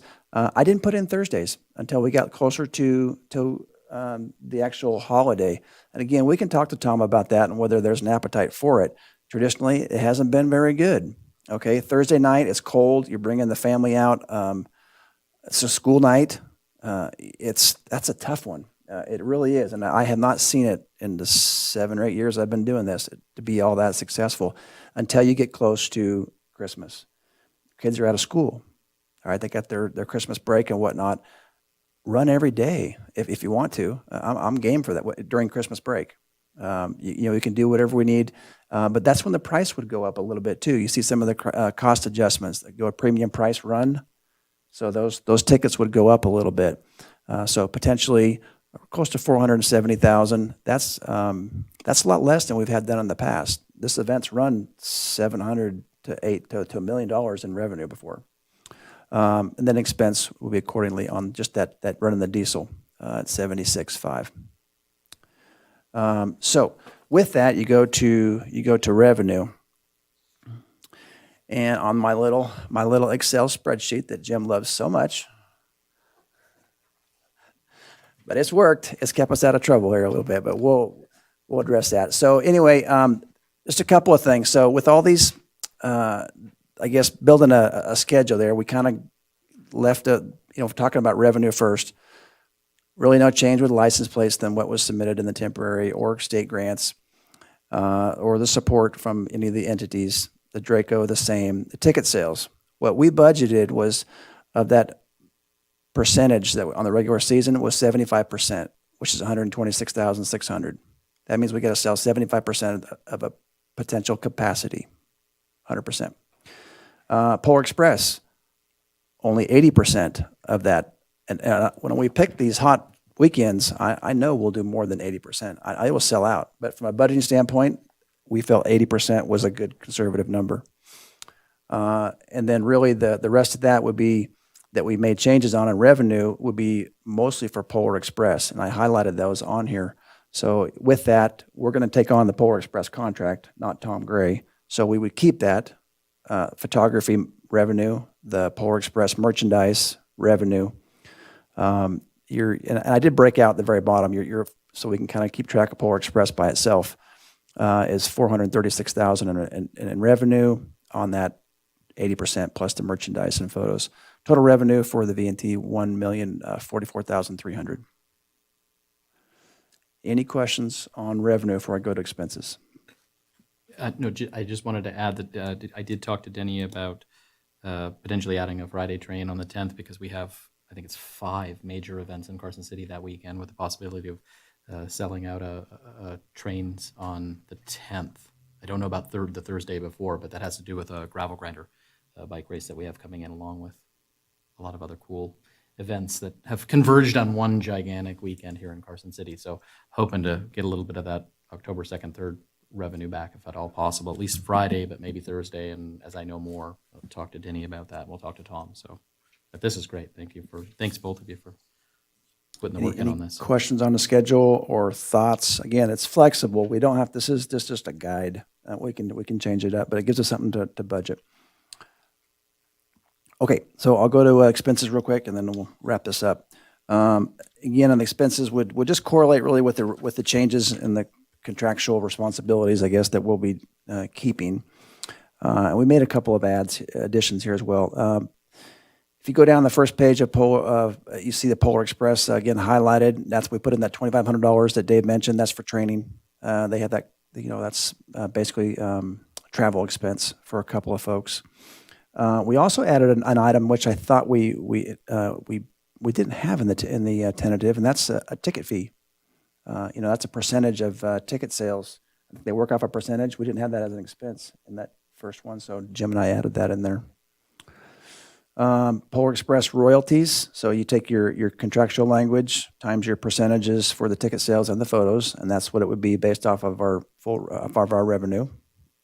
Typically, that number's been about 35 to 150,000, typically what it is. So, it'd be nice.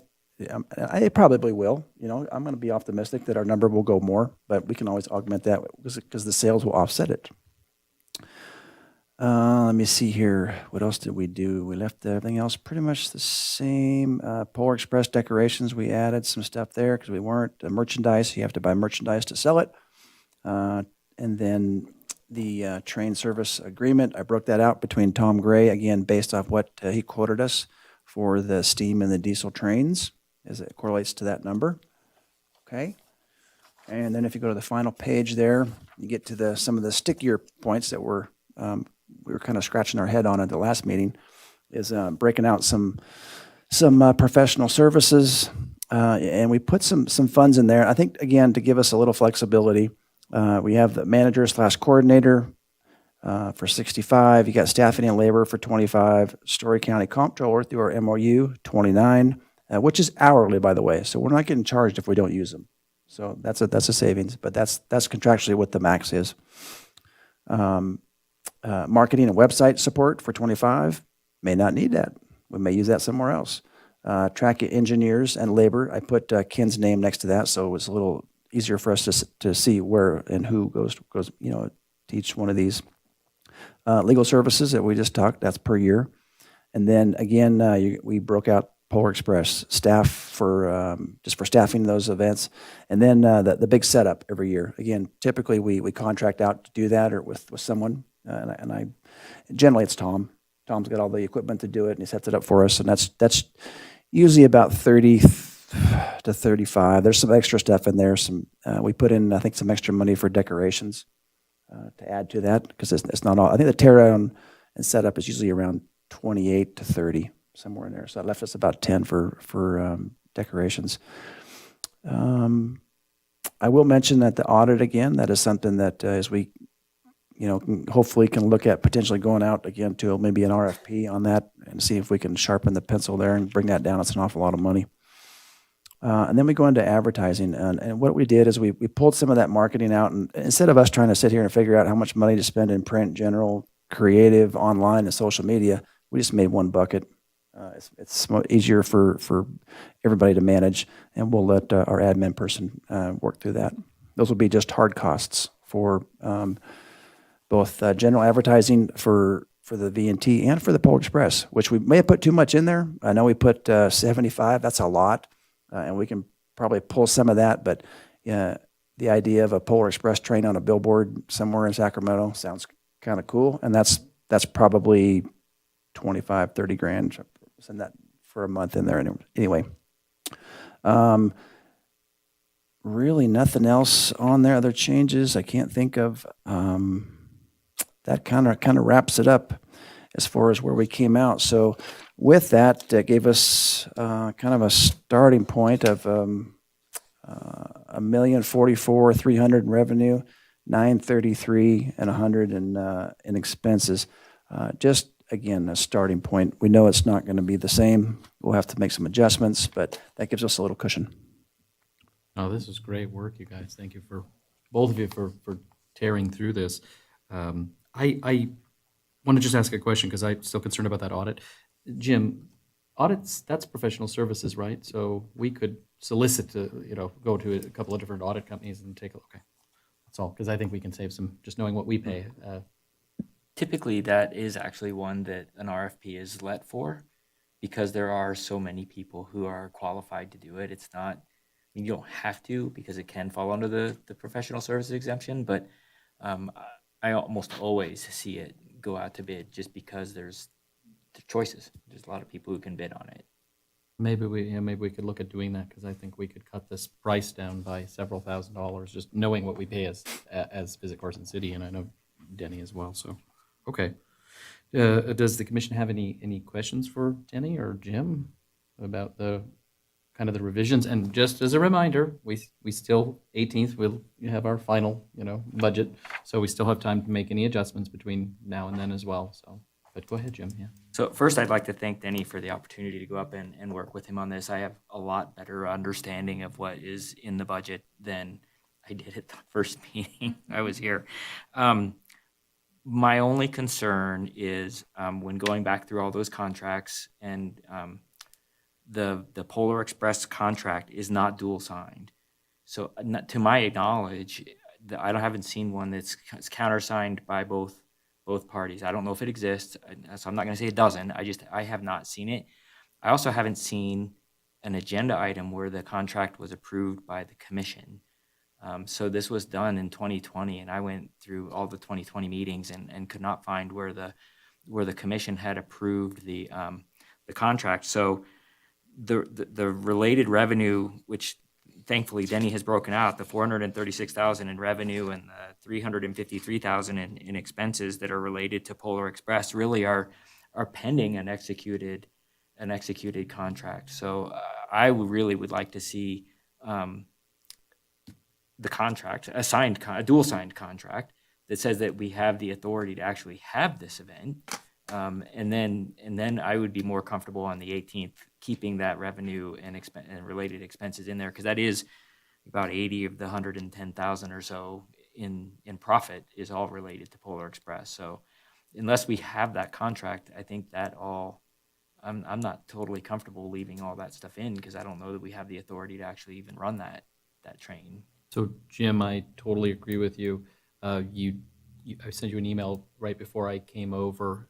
There's still the issue about the who signed it on our end. And so I share the same concern, and I think we should bring that contract back. Well, a new contract maybe, at the May meeting. But I also would like to give rail events the opportunity, maybe via WebEx, to talk to us, speak to us too, just kind of get to know them, since it sounds like they're new. I'm dealing with some new people on the rail events that Denny was not aware of. And so I think with the turnover with rail events, maybe we could do that kind of similar to what we did with Allison, would have them maybe do a presentation or something to us and then put a new contract in place. That way it's properly signed off on by the commission on our end. So, because there's a couple other pieces of that. There was an NDA, I think, or a confidentiality agreement. I did shoot it to both of you guys, just to take a look at what Ed sent me back. But yeah, I share the same concerns, and I'd love to get some feedback between now and then as well, if there's any concerns about that document. But yeah, I'm on board with that. So Mike, does that seem like a fair approach for me? Yeah, Jim, there have been contracts signed on an annual basis for Polar. I can send you a representative sample. It's pretty much the same agreement every year. If you'd like, I'll email it to you.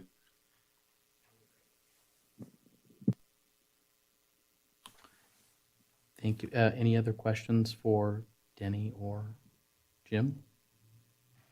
Happy to entertain a motion. You guys did a wonderful job. Yeah, so if everybody's okay, I can start working with Jennifer then to kind of plug some of these numbers in. Yeah. Okay. Yeah, I think so. Thank you. I think I was off. There we go. I'll make a motion.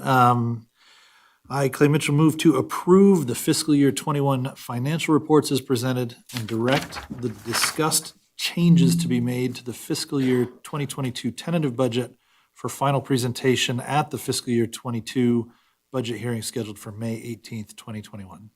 Thank you, Clay. We have a motion. Do I have a second? Go. Second, Jim. Thank you. Any further discussion? Seeing none, all those in favor say aye. Aye. Aye. Any opposed? Motion carries unanimously. Thank you again, Denny and Jim, for pulling that together. Really appreciate it. Let's move on to agenda item number 14 for discussion only, monthly non-action items. A, attorney's report. Mike, anything you want to throw out there at us? Much of your agenda today was reviewed and discussed and worked out with David, so I'm not going to repeat that.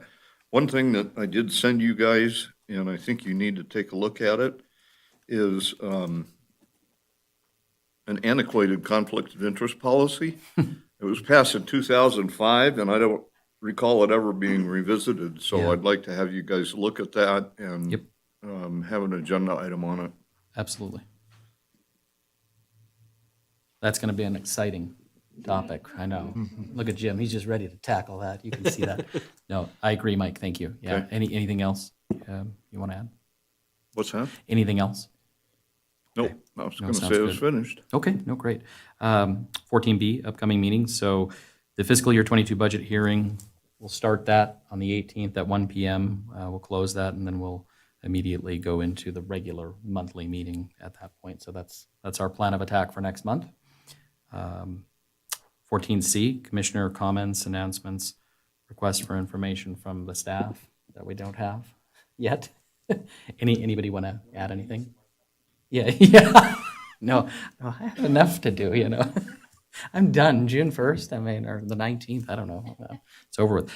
If I could just add one thing, Mike and I talked about, we're trying to figure out where we're at with the Draco note, so I'm hoping that we can hopefully bring that back on the 18th, because that does potentially have some budget implications for us, not only this fiscal year, but also for fiscal 22. So we're working on that with the title company. Go ahead, Mike. Sent all the information to the title company that they requested, but I haven't heard anything since I did it. Yeah, I know. I'm stuck. I'm at a loss for what more they need from us, so.